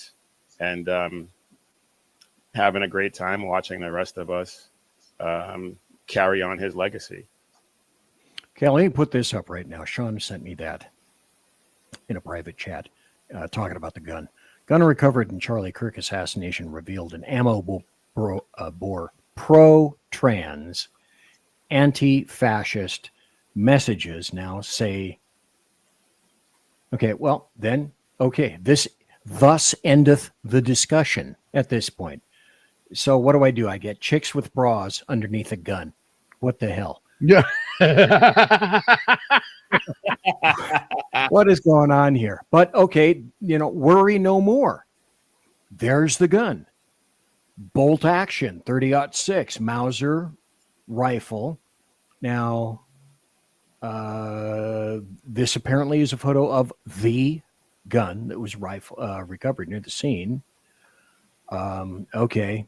I'm not sufficiently facile because I've been out of the gun world ever since I left as range master for probably 15 years, 20 years. There was a time when I could tell you exactly what the hell that was and exactly what kind of a scope that was, but I've been gone from the game, and I can't tell you. I don't know if that's a good scope. I can't tell you if that's a halfway decent scope or a crappy scope. Bushnell. I just don't know. But okay, good. Thanks, Sean. There's the gun. Worry no more. Don't look at the chicks with the bras. And here's the guy. Now, you're not the boss of me. I can look where I want. Okay. All right. And it's gone. Okay. See, just by saying that, you made it go away. Yeah. No, Rick can look where he wants, and it's in two directions at the same time. Yeah. Jesus fucking Christ. I have a particular set of skills. Oh, okay. Sorry, Earl.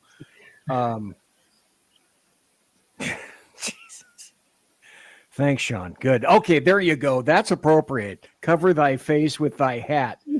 Holy moly. But this guy now, we're seeing video because they're working from the scene backwards in the video. Mm-hmm. And we're discovering that this guy is, a person of interest because we're not going to know everything yet, as a matter of fact. So then the nature of the gun and the engraving would indicate that this is nothing more than a massive leftist sympathizer then.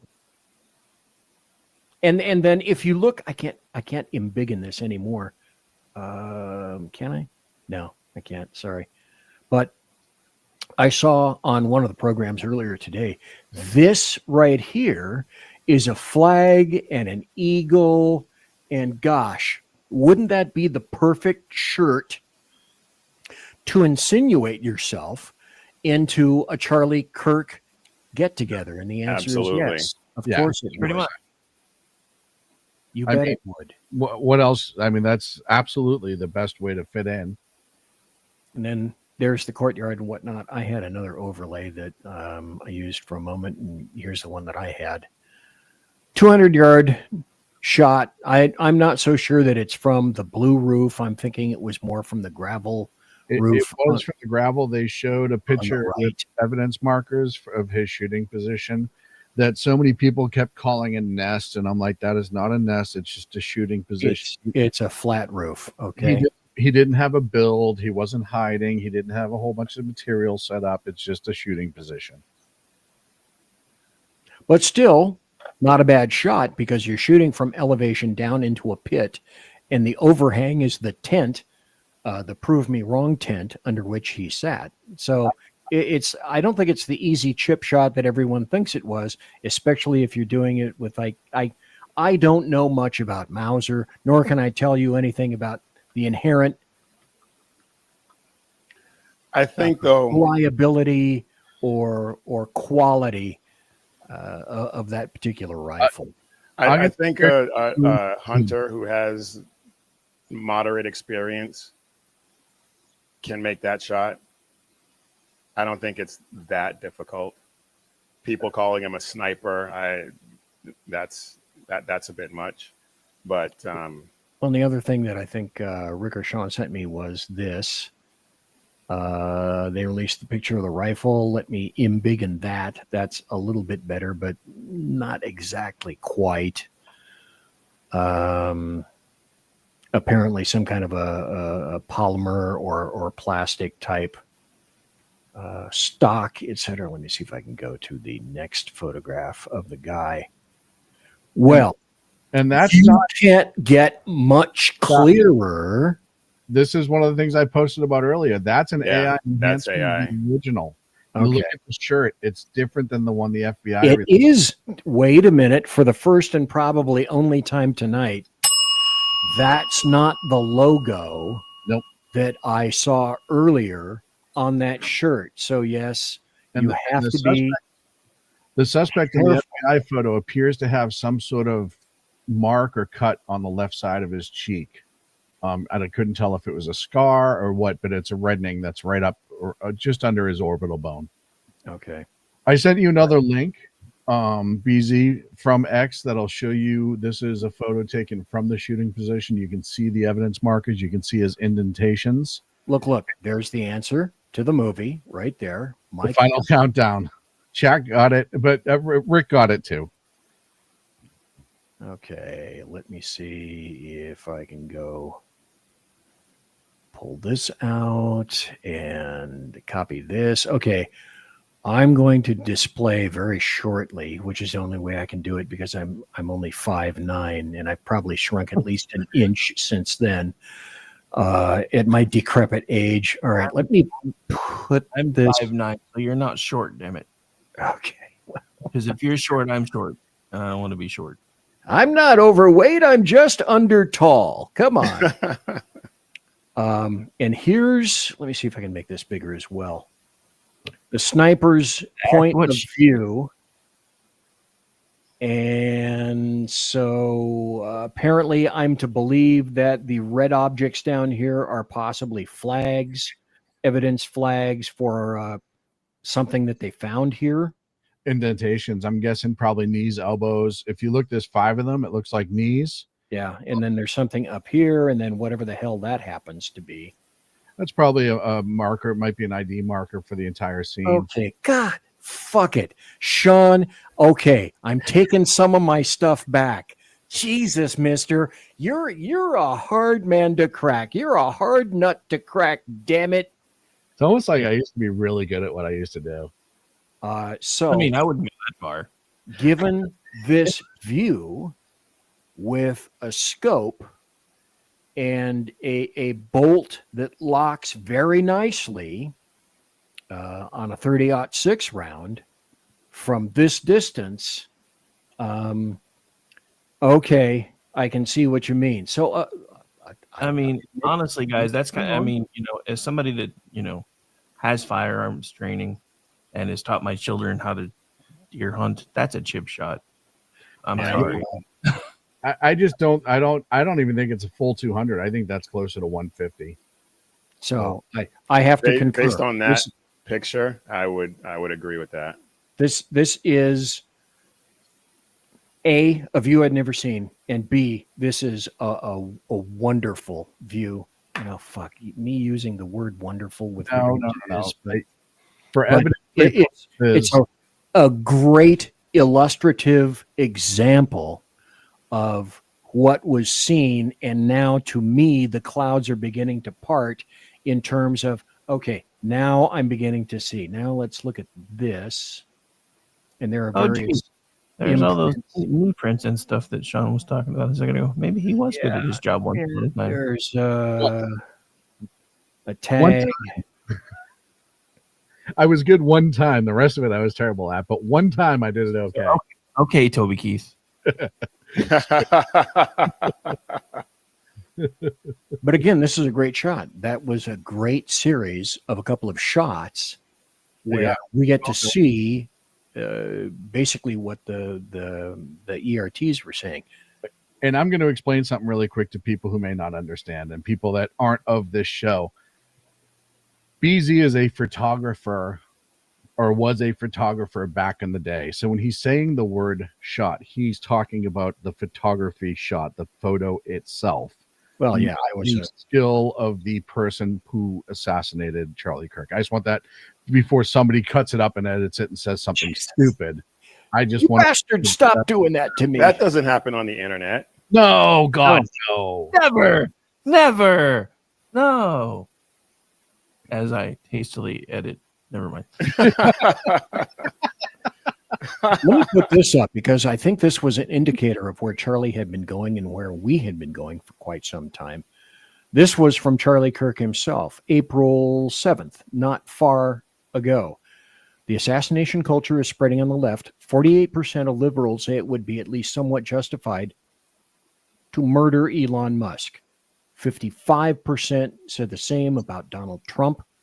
In California, activists are naming ballot measures after Luigi Mangione. The left is being whipped into a violent frenzy. Any setback, whether losing an election or a discussion or a debate or losing a court case, justifies a maximally violent response, prescient, but in the exact wrong way. This is the natural outgrowth of left-wing. I talked about that on my show. I didn't talk about the Mangione thing, but I remember that survey coming out, and I talked about that on my show. And that's, prescient in the exact wrong way. Yeah.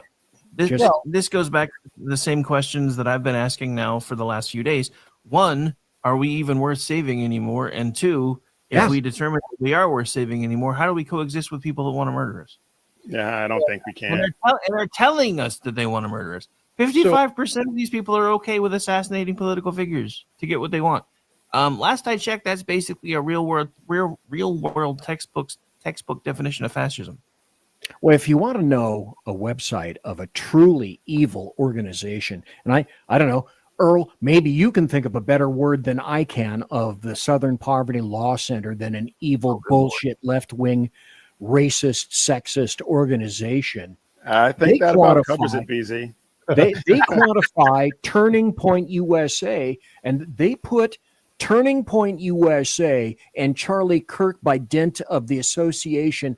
They equated him to the KKK. Well, hold on that thought, because then this is where the other people start to weigh in. Then you get people like this from Occupy Democrats who say Charlie Kirk spent his entire life disparaging immigrants, disrespecting women, blaming black folks, only to get shot in one of the whitest places on earth, you disgusting pieces of shit.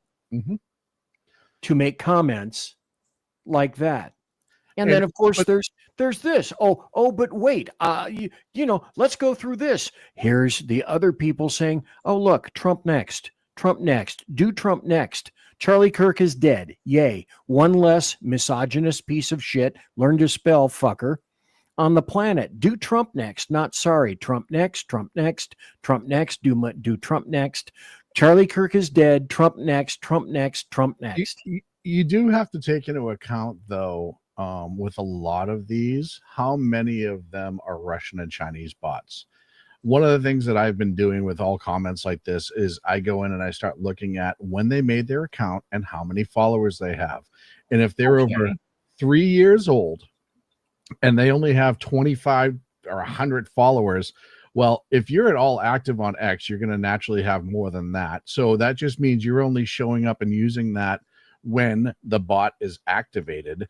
And the other thing is, if you are at all active on X, and everybody knows this, you will have more than 100 porn bots following you. Oh, Jesus.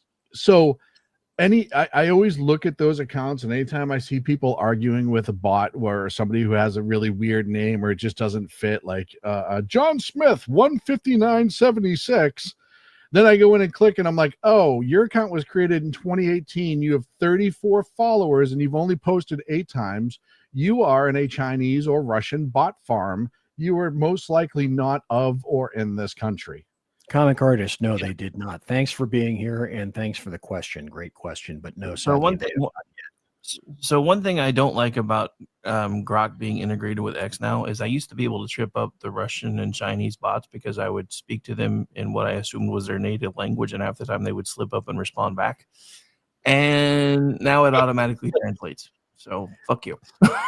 I just start either asking them how I start calling them comrade. That's my favorite thing to do, or asking them how dear leader is. Nice. And how much they love the Communism Party. Some of them I'll say, look, turn around to the officer in charge and tell them you did a really good job today and you picked on an American conservative, and see if you'll get a little extra food tonight. Okay, now I understand what it was that you were saying earlier, Sean, about having met somebody that's adjacent to Sac State, my alma mater, from a long time ago in a galaxy far, far away. But I'm just curious how endemic that is throughout the rest of the Boneyard Land in terms of college campi. Do people feel that way? One thing I do want to point out, and I absolutely fervently believe this, and I want each and every one of you to weigh in. I can distinctly remember yesterday, Dana Perino during the 5. I'm going to try to paraphrase this as accurately as possible. She said, "You have just gone out of your way to create 10 million more Charlie Kirks." Is that accurate? Yes. Yes, and I'll tell you right now too, I think this is going to do what Charlie Kirk did on campus, which is cause conversations. And I think a shock to the conscience, as this was for people of that age, where they see how this has affected their peers, might actually cause a little reflection and introspection. So I do think that I think the youth, from talking to those that I know today and neighbors' kids and stuff, I think they're more affected by this than any of us understand. You understand, this is John Lennon to them. This is any, I mean, not to devalue his memory, but this is MLK to these college kids. This is the guy who was speaking to them on a national level that was making them feel welcome in a place that they weren't feeling welcome before, and making it safe for them to be conservatives and be okay with their values. And I don't think that we are grokking that. I said earlier, you had JFK and the generation that remembers that. You had 9/11, which was more my age group.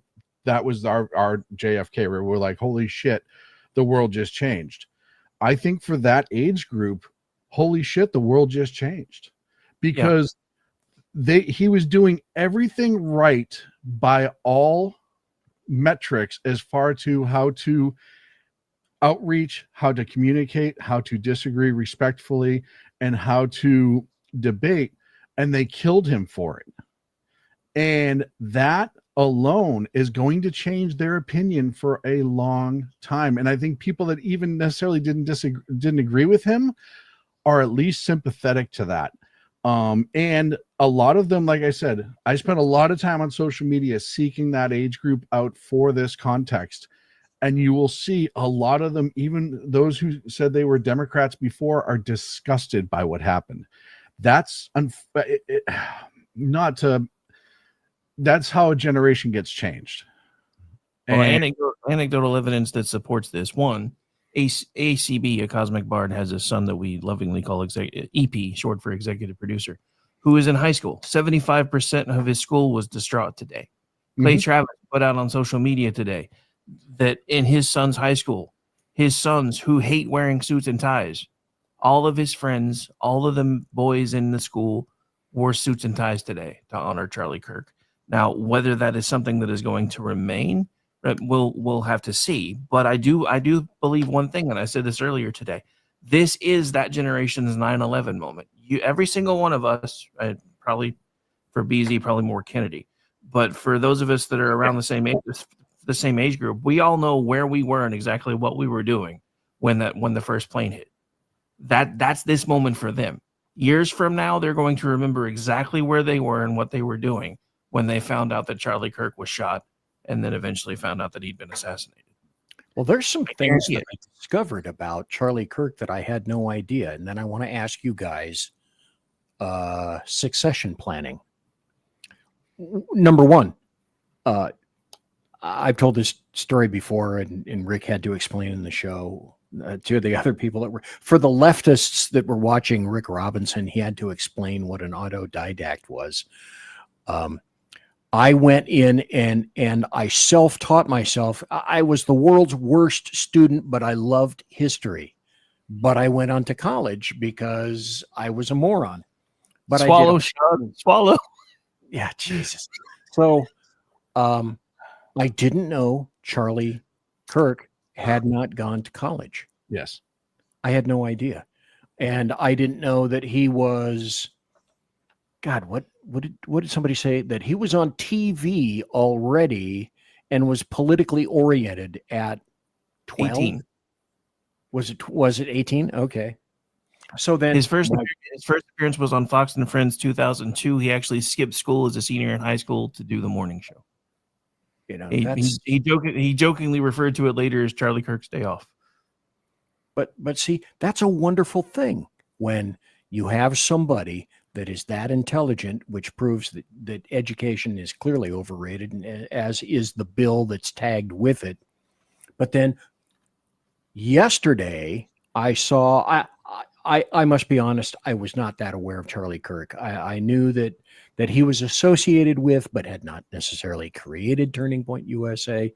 But I saw this younger kid who apparently, maybe that's where I got the 11-year-old. There's another kid who is now apparently a freshman in college whom Charlie Kirk contacted at a very young age and associated with him. And the kid's got kind of an odd name. I cannot think of it for the life of me. But after listening to this kid speak, he spoke on 2 different shows yesterday. This dude reminds me of a Charlie Kirk, whip smart, already oriented. So to each one of you, I have no idea who this kid was, but my first thought was, oh, there's a potential successor. Breland Hollyhand, by the way. The what? His name is Breland Hollyhand. He was in 4th grade and Charlie Kirk did his show. That's it. Bingo. That's the dude's name. I heard him speak and I thought, that kid is smarter at whatever the hell he is right now than I was, at 60. And I used to be able to speak pretty clearly. Oh, hey, Earl, if you're talking, I can't hear you. I think he's a freshman in college. Okay. Right now. Yeah, he is now. But, so in terms of successors, what's a success? Who's waiting in the wings? Anybody have any thoughts or ideas? I don't. Or is it this kid? I don't think there'll be another Charlie Kirk. There won't be. But I do think what'll happen is I think there will be probably a legion of people that come in behind him with little bits and pieces of what he had to just keep it going and growing. And we're already starting to see that happen. And the other thing is, Turning Point he built something where he has given a lot of different people platforms to carry on his legacy. And they obviously they weren't planning for it now, but he has those people out there now. Riley Gaines, John Amanchukwu, and I can't think of all the names right now, but at least 5 or 6 other people, and probably more that haven't hit the scene yet, that are going to be able to carry on this legacy. They won't be Charlie Kirk. Brandon Tatum's another one. They won't be Charlie Kirk, but they will. I think they're going to carry on the legacy until maybe someone like Braylon Halligan does step into that kind of role. But there's going to be a bunch of people. There's going to be a bunch of people to take that mantle. I agree. There's going to be a bunch of people who are going to, and out of homage and respect to him, step into sort of that role. Obviously, as we said, I don't know if anybody could ever do it as well as Charlie Kirk did. But if Ben Shapiro said that he's going to take his place going forward. And really, yeah. Okay. Ben Shapiro, I think I mean, look, there's a lot of people who you expected to have strong feelings about this, but I think there's a lot of people who are truly changed as a result. I think Ben Shapiro, his comment today, I think showed that. Megyn Kelly's another one. I know she's older and she's not a debater per se, but just her influence.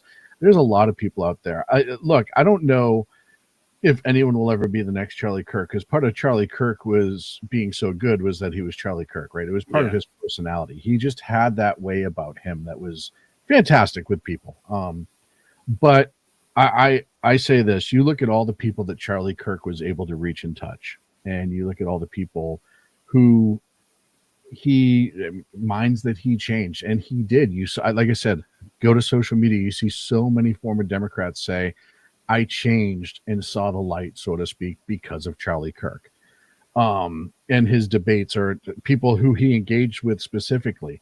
But if, let's just say 5 people emerge in the next year or two, and they're on that same path as Charlie Kirk, and maybe I'm not saying they'll be as good as Charlie Kirk, but if they reach in 2/3 of what Charlie Kirk reached, look at how that number multiplies from his legacy. And you look at how that expands. He reached so many people on so many levels: the intellectual, the spiritual, the religious, the factual, the sexual, the race, and I think Earl or somebody mentioned this guy, Brandon Tatum. Yes, he sounds familiar. Former Phoenix. The only thing that I can remember about him is, was he a cop, and did he have a gun show or something like that? Where am I thinking of this guy from? He was a cop. I want to say that there was some kind of something happened to that where he ended up leaving the force. I can't remember if it was a controversy or what. I don't remember, but he was the PIO, and then he started doing videos on his own about incidents and essentially defending law enforcement, and that, from what I understand, caused a rift, and he saw the writing on the wall. Yeah. Okay. But he's been associated with TPUSA, and he was actually had an incident where he was debating someone, and they attacked him and the people he was there with on campus. Okay. Did not know. So what you're saying, basically, because I have to admit ignorance on this, is he would be one of a couple of other people who would make a good, worthwhile successor, because apparently he's already inculcated in Turning Point. I don't know if I'd give him the successor mantle, but he's definitely going to carry on the legacy. I don't know if he'd be. I don't know if he'd be as effective as Charlie Kirk, but he's definitely on the team for sure. Yeah, he goes out to campuses. He does one-on-one conversations, kind of like Charlie Kirk did, but a lot of the Turning Point folks do that. That's how Turning Point did their outreach. That's how they did what they did. But you know, I like Brandon a lot. I actually think he's a super smart guy. He's really funny. Yeah. And he's highly intelligent. There's something about Charlie's charisma where, like I said, I don't know if there'll be a successor per se. Yeah. But I think you Agreed. are going to see a lot of young conservatives start being more vocal about who they are and challenging the narrative. Like I said, I think this is going to have the opposite effect of what the shooter hoped, which was to scare conservatives into silence. This is going to do the exact opposite. I submit this will be one of the most galvanizing events that they could never have possibly wanted to envision in the history of fucking ever. Yeah. He is probably and from anything I can remember, he is the first Christian martyr in modern history. He died debating people about, like you said, BZ, politics, gender, but faith was the most important thing to him. And I'm going to wrap up the show with doing that. Exactly. And, I found a cut that people have kind of hinted at, and I'm not going to play the cut that most people play, but I found one that the one that everybody's playing now, where the guy sitting in the seat with the brown background, the white guy looks over at Charlie Kirk and he says, "Well, tell me how you'd like to be remembered." And that was about 15, 20. I found a really good one for the end of this show, and I will be playing it to wrap this up. And then you have pieces of crap like this. Live by the sword, die by the sword. He did say that gun deaths were an acceptable side effect of gun rights. Nice. Somebody did a compilation, and she was her video in that, and I thought I had it on my timeline, but I don't see it anymore. I've had a couple of videos disappear, it seems like, which is weird. Martyrs multiply movements, and I think that's exactly what's going to happen. Well, and then let me put this up if I can. Can I comment on her really quick? If I can find it, please do, sir. It just more of the gist of her and all the other ones. The live by the gun, die by the gun. They are justifying an ends to the mean, right? They're essentially saying, look, this is okay to murder because he believed in guns, right? Yeah. They are explaining this away as acceptable behavior because, he did it to himself. If he wasn't so pro-gun, maybe this wouldn't have happened. They are justifying their version of what makes murder okay. And that's something that cannot be forgotten. You're justifying murder. You're saying it's okay because of his beliefs aligned a certain way. And that goes back to the words, words have violence, right? Words are violence. We brought that up earlier. And it's like, no, you're just saying that because that means you don't want me to speak. And if I speak, then you can use violence against me because you're trying to say that use of force is equal to what I'm saying. It's the same thing when they explain it away by saying, live by the sword, die by the sword type of mentality. No, well, I only have one. This. Uno momento. You explained this, and then I was thinking exactly of this. Charlie Kirk, Rush Limbaugh. It's like one off. You're not going to find these guys. Sorry, Rick. Go ahead, please. No, I was just going to say, I know somebody that's listening to this later will know who this woman is. Can you do us a favor and go put a scratch and sniff sticker on the bottom of her pull and let Darwin sort it out, please? Wow. Okay. You just got to realize what a miserable human being she's got to be. And for me, that's enough. She's got to have so much internal hate. And look, I'm not crossing any lines. I said that in my show last night. I'll say it again here. But the amazing part is, you remember back in the day when there was the whole conversation on social media as to whether or not you should be able to say things that are racial or not. And, well, that's prejudice. And all of us said, well, yeah, but now you know who the assholes are. Right now, Yeah. everybody knows They've who decloaked. assholes are. And with this, as I am seeing a lot on social media and personally that I've known a few people are ending relationships over people saying stuff like that. They are shutting people out. As you brought up earlier, BC, tonight in your own situation, people are ending relationships. So you already see the impact that this is having. But see, that's not it. That's not the end of it. You know, other people are getting affected. And I think this is way, way past due in terms of on, quote, our side, unquote. We're beginning to see some actual C words, consequences like this shit stick. Yeah. Yep. He's been one of the most divisive, especially divisive younger figures in this, who is constantly sort of pushing this sort of hate speech or sort of aimed at certain groups. And I always go back to hateful thoughts lead to hateful words, which then lead to hateful actions. So, but the question now becomes, okay, MSNBC said that they were changing their shit, or they were going to relabel or recreate themselves. They're not doing it. So if this guy did get flushed, I get it. But I don't see any change. Everybody else on MSNBC, because there's 5 other people today that said things that are very much akin to that. Like Nicole Wallace. Yes. And what? Cuts? What's her last name? Kuntz?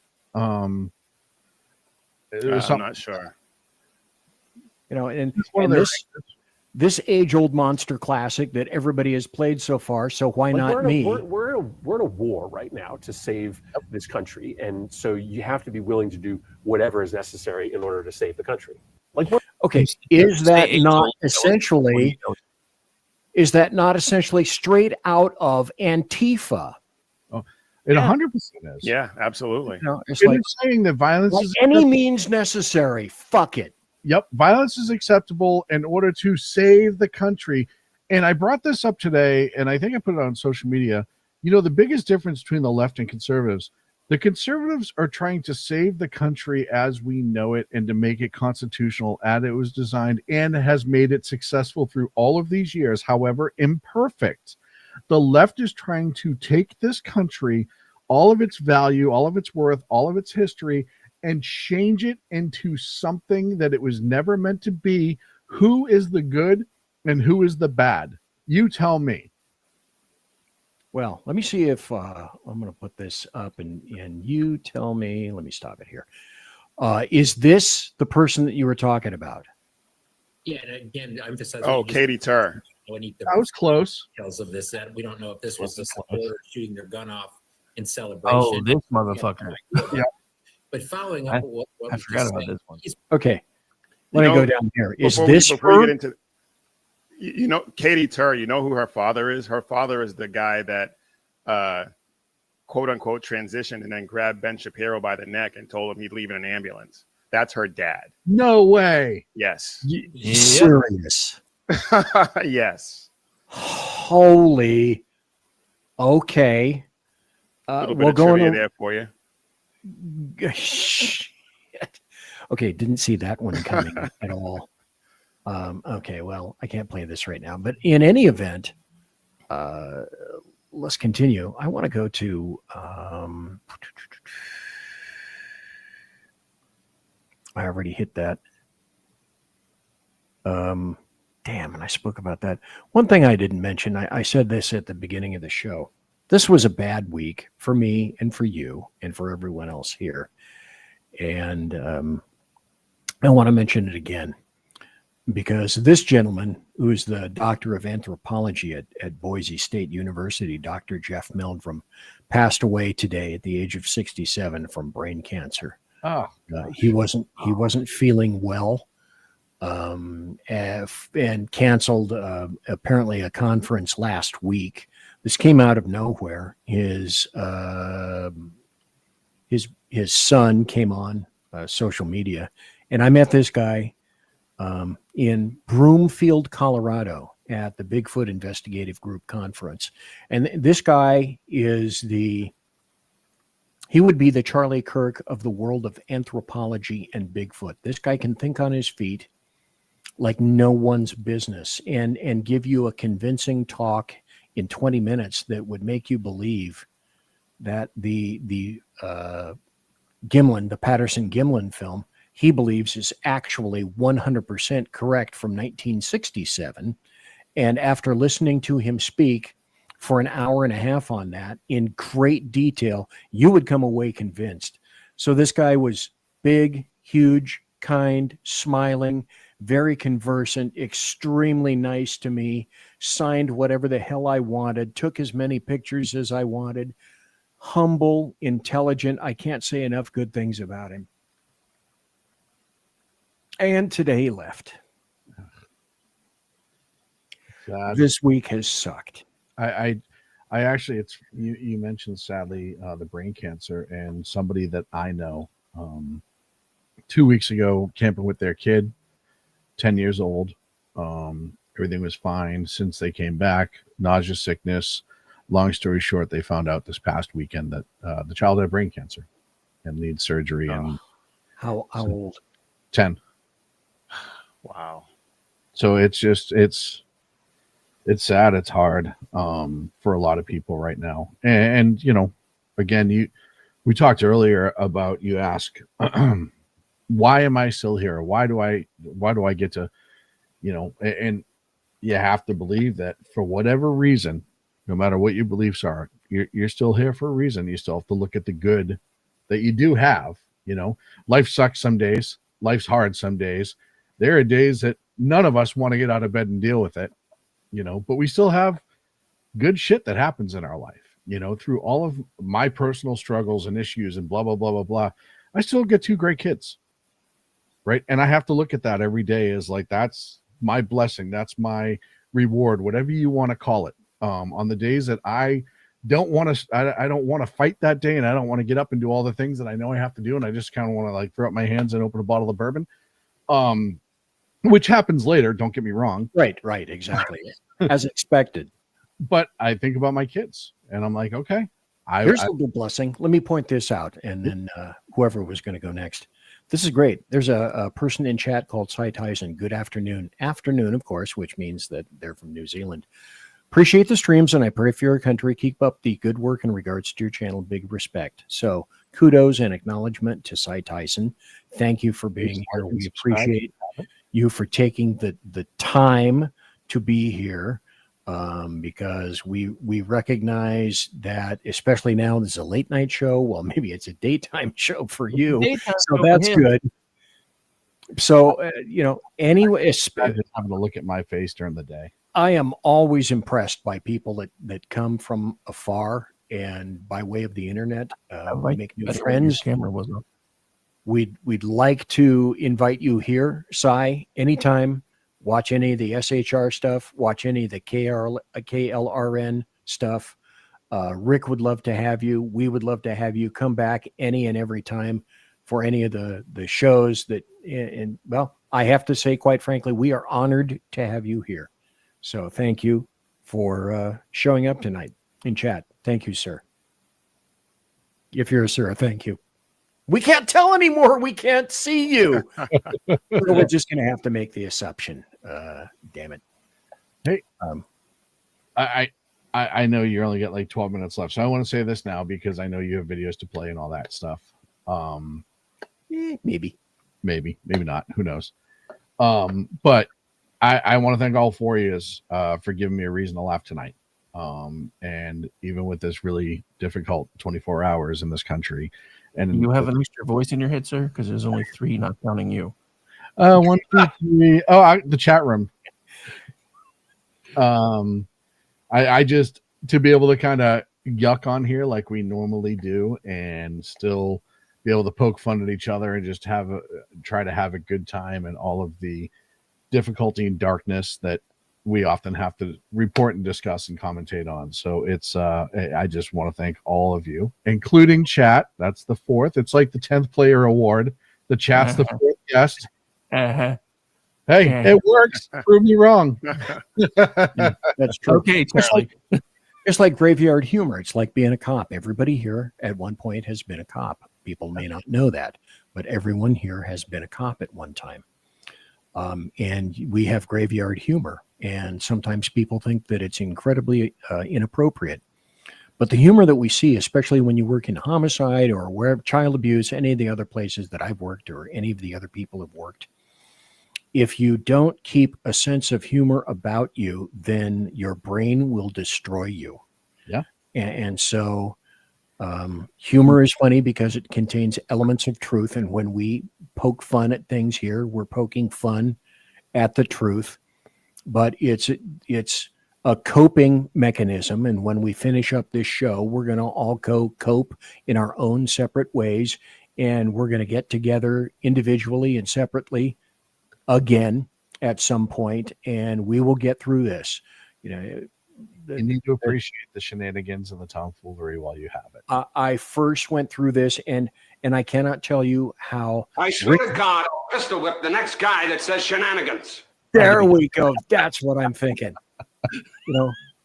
I have surprised myself at being as taciturn as I am. I expected myself to go unload full Conan the Barbarian on this. And yesterday I wanted to go there. I was seeing red, and I had to, the things I was thinking, the things that I said here in the house, in the studio, are not presentable for a civilized society. And I'm glad that I hedged in a way, and in a way we have all had to do this. Do I think there's a big fucking event around the corner, depending on what it is that we find out about the shooter? Yeah.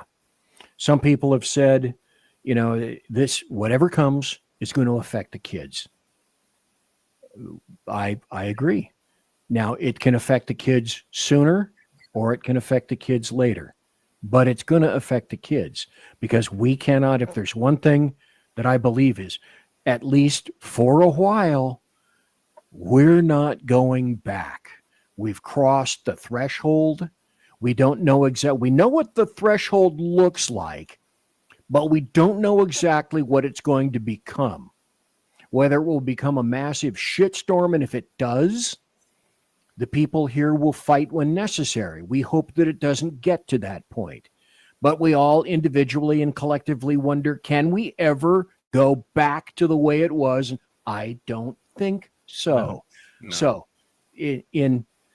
as we wrap up, I would like each one of you, please, to summarize where we were, where we are now, and most importantly, where do you think we're going to go in the future? Earl, let's start with you, please.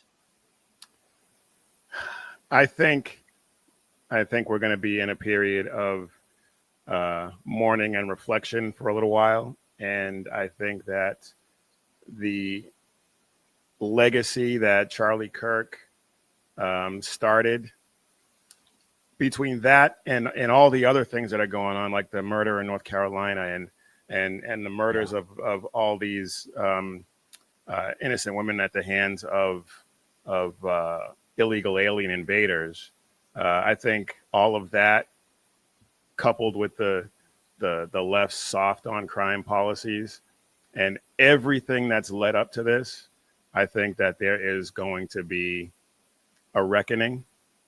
Not suggesting that it's going to be violent in any way, but I think true conservatives are just done playing nice. And I think that what they've done is unleash something that they're going to wish they hadn't. And then we're gonna see what. Now I want to have a moment of caution, because this is similar to what happened after 9/11. Everyone said, never forget, never forget. And we forgot. The tagline on my show was, have we already forgotten? And I've been saying that for a decade. Mm-hmm. And so I just hope that those of us who can carry on the legacy, that it actually that we don't forget. And then 25 years down the road, we're not singing the same tune. Okay. There's another person in chat, Mr. Alex. Hi, fam. Hey, don't know you. Glad to see you. Glad to see that you're here. You are welcome here any and every and all times. So, Alex, thanks for being here. Come back anytime you wish. So, let's see if I get this right. This gentleman down below here. There we look. I actually pointed the right direction. Yeah. Sean, what do you think? Where were we? Well, where are we? Where are we going? I agree with a lot of what Earl said. You know, where were we? I think we were a country fighting for its soul and identity. Since 2008, really, this country's had that battle, and every single time one issue has seemed to settle and people have decided one way or the other, the left has dropped new issues on us, and they keep dropping new controversial things because they're out of ideas. They don't know how to run the country effectively. They have no idea how to run the country effectively. So they're going to bring up these social and emotional issues to keep everybody divided and say, hey, look, we're the common good in all this, elect us. That's where we were. Where we are is I think we're a country where a lot of soul searching is actually being done tonight. And I think it's going to go a lot deeper than any of us realize. And I think that it's going to affect parties well beyond what I think any of us realize. The difference is this generation, the next generation, the youth, have watched this country in turmoil. We think pre 9/11, it was just status quo for years in this country, right? For the most part, it was just, Clinton got a BJ in the office. That was the biggest thing we dealt with for the longest time, right? And then 9/11 happened. We didn't have that ongoing struggle into 9/11. These kids have had this ongoing struggle. They remember what it was like in high school to be told to sit down and shut up because you're a male and you believe in Christian faith, or all of those things, right? And that youth, or they're being told, it's not okay for you to just want to be a mother. That's not okay. You should want more than that, and that there's something wrong with you if that's all you want.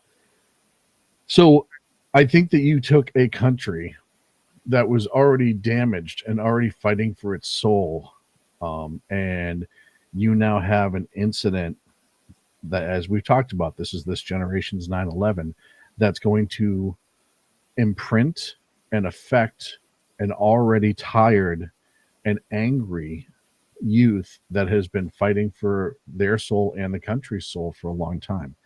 And I think that will bring a better future. I can't help but think that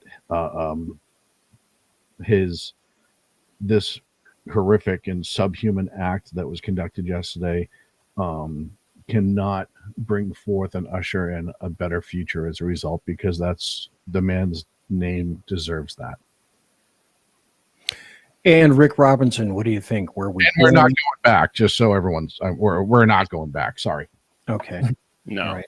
Rick, no, we're not. What's Thanks, John. your input? Appreciate you Bigfoot me there, bro. Appreciate it. Just kidding. As far as where we were, I have been, talking about this for hours upon hours for the last couple of days, and it occurs to me that where we were before yesterday was watching a generation that for the first time in American history since the revolution was 10 times worse off than those who came before them. And in so many different ways, their life was stripped from them. They were told they had to stay home. They were told they couldn't go to school. They couldn't have prom, all these different things that we took for granted because we had them all. They didn't. And then you had somebody like Charlie Kirk coming into the places where they were, where half of them didn't even feel comfortable because they were told, if you speak out, if you say things differently, you're going to be ostracized. He started teaching them that it was okay to do that. And one of the things that Jen pointed out with TPUSA is it wasn't like YAF. They weren't just going into colleges. They were going into high schools. And that's why you have all these kids that are in high school right now that are, in the words of Barney Stinson, suit up. Because, that was a How I Met Your Mother reference for those of you that don't watch sitcoms. But anyway, so where we were is we had a group of kids that for the first time since the revolution were worse off than their parents. That's never really happened before. Now, where we are now is we are headed towards, we've passed the Rubicon, so there's no way to come back at this point. We're past the point of no return. What's going to happen next is we're either going to hit a turning point where we're going to turn back towards where we were supposed to be, or we're going to continue hurtling towards a cliff and it's going to become a tipping point. What determines that is how well the kids do with the drive that they have right now, today, and how long they can hold on to it. Because it's their world now. All we can do is help them grow into it. They've proven it the last couple of days. It's their world now. They're the ones picking up the baton. So let me ask you, because I'm not, are we talking Gen Z, or are we talking before, after Gen Z? I mean, well, Gen Z starts getting into Gen Alpha. Gen Alpha is still basically a bunch of kids. So we're talking about younger millennials and Gen Zs, because those the older millennials, you know, the ones that are a little bit older than Charlie Kirk, they're the ones that all think communism is the answer. And you can see them all over social media. The ones that are around Charlie Kirk's age and younger, they started figuring out that was all a bunch of bullshit. Now we've got about half of the Gen Z kids, especially, and it's mostly the Gen Z men and boys that are like, we're tired of being told that we can't exist as we are. So that's where a lot of the fight started coming from, and that's what Charlie Kirk tapped into. That's why you've got all these boys in all these high schools that are throwing suits on and saying, "Fuck it, we're not going to be quiet. We're not going to be quiet anymore." So again, where we go from here is going to be dependent on how long they hang on to the fire that was lit in them within the last 48 hours. Well, the other question that I have also goes with this: are they cognizant of the fact that the people, do they understand who locked them down? On which side were they oppressed, so to speak? Yeah. Because they lost not just regular memory, not just institutional memory, they lost social abilities. There was a massive loss during that time. Psychology and education were the two biggest hits, and that's been proven over and over and over again medically. I think they do know. And I think that's partially why they started down this road that young conservatives were in 4 years ago. It was after the first Trump presidency, and it was about halfway through the Bidens that you really started to hear young conservatives, mostly Ben, but there is a lot of young female conservatives out there now that are being more vocal. And I think they know damn well what led to all of that, and I think they understand it. Look, I think they get it better than we do. I think we get it because we're older and we're more mature and we know history and we've read and blah blah. They lived it. It's like I know a lot about World War II, but I didn't live in World War II. These kids lived through that, and like Rick said, they were told. So many were told that everything was wrong with them, right? So many were told that, you know, you have to get out of the way so this group can go forward, or that group, and you can't be successful because of this or that, and you have to accept this and you have to accept that, and blah blah blah blah blah. You have to accept being sexualized at a young age in school by teachers who want you to understand what transgender is when you're in kindergarten, yada yada yada. And I think they're pissed, and I think they're more quiet than we think they are about how pissed they truly are. Like, we come on and we say it, we're fucking pissed, right? I mean, we're just a whole bunch of grumpy old men sitting around a table bitching and moaning. But these kids, they don't listen, Walter Matthau.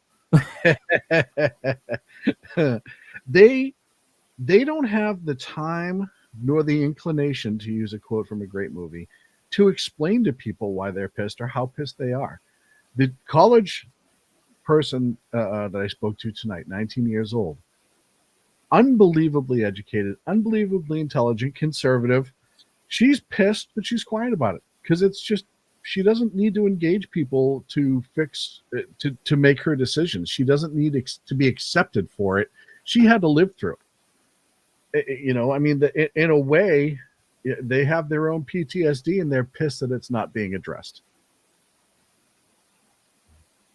Okay, I'm going to wrap it up. Thanks to everyone for being here. Sackhead Sean, Big E, Rowdy Rick. I want to play this, and I said I would before you leave. This is similar to the video that you've seen before. but it's not the same. It's not the same video. And I'm about to illustrate a massive portion of, I guess, what you would otherwise call irony for you. Volume. Dying from a gunshot wound. But what would you actually want to tell me if I have 30 seconds left to live? Boy, you got 30 seconds. In 30 seconds, you're about to meet eternal judgment. And there's only one way that you can get bailed out of that. And it's not all the good things you did or the moral scorecard. It's whether or not you have Jesus Christ as your Lord and Savior. And that's the only thing that's going to matter. And so you got 10 seconds left. You're dying from a gunshot wound. And you ask the question, who is Jesus Christ? And the answer to that singular question, who is Jesus Christ, is the most important question for everyone in the audience. Not how much money you have, not how much good stuff you do. It is, who is Jesus Christ? You might say, oh, Jesus was, a teller of good tales, or Jesus was a good person, or Jesus was a historical figure. None of that's going to cut it. It's whether or not you repent and you ask Christ to come in as your Lord and Savior. That's the only thing that will save you from eternal damnation. And that's the show. And I wanted to make sure that I wrapped with that. So again, folks, tell us where you are. Big E, tell us about your show, please, sir. I host the Mission Ready Men briefing on Tuesdays and Thursdays at 11 a.m. Central. It's been going about an hour and a half, although I didn't make that today. But I talk about the news of the day. I talk about issues that this country is facing. And I do it from a biblical worldview, a Christian perspective. All right, Big E, Earl Jackson, thanks for being here. Sean Lewis, Edge of Liberty, tell us about you, please. Every Monday and Wednesday, 8 p.m. Pacific, 11 on the East Coast, on the SHR Media Network, and simulcast with our great friends over at KLRN. Number 2 Against Tyranny on X, and yeah, of course, it's a honor and privilege to be here with all 4 of you and to be on this network still. So thank you very much. Big E, by the way, the Just for Men I ordered for you, it should be there in a few days. Oh, nice. Righty Rick Robinson, KLRN, go, sir. All right, you can follow along with our work at KLRN Radio or with me at Roderick73 on X. I host the Rick Robinson Show Tuesday through Friday, starting at 10 a.m. Eastern. Friday, we do an extended edition, so it ends at 1 p.m. Eastern. Saturday nights every 2 weeks, Juxtaposition, starting at 10 p.m. Eastern. Also, for anything else, pretty much check the schedule because I do lots of shows and lots of work. You can find that at klrnradio.com/schedule. You can also find me as a contributor to twitchy.com, misfitspolitics.com, and theloftusparty.com. And I also produce the Loftus Party podcast through my production company, and it drops on Tuesday. Okay, well, I'm going to do this. I want everybody to focus your laser-like eyes, if you would, on this. This is a partial supposition provided to you of all the shows that you can find on KLRN. For the next 2 seconds, memorize that. 1, 2. Okay, it's gone. Sorry. That was a 1.5. Was it? Oh, damn. Okay, hang on just 1 second. Here comes another half second. Okay, now they got it. Okay, so everybody, thanks for being here, and to all a good night, gentlemen. Appreciate your presence, and have a great weekend as best we can. God bless you. Take care. Be safe. God bless. Have a great night, guys.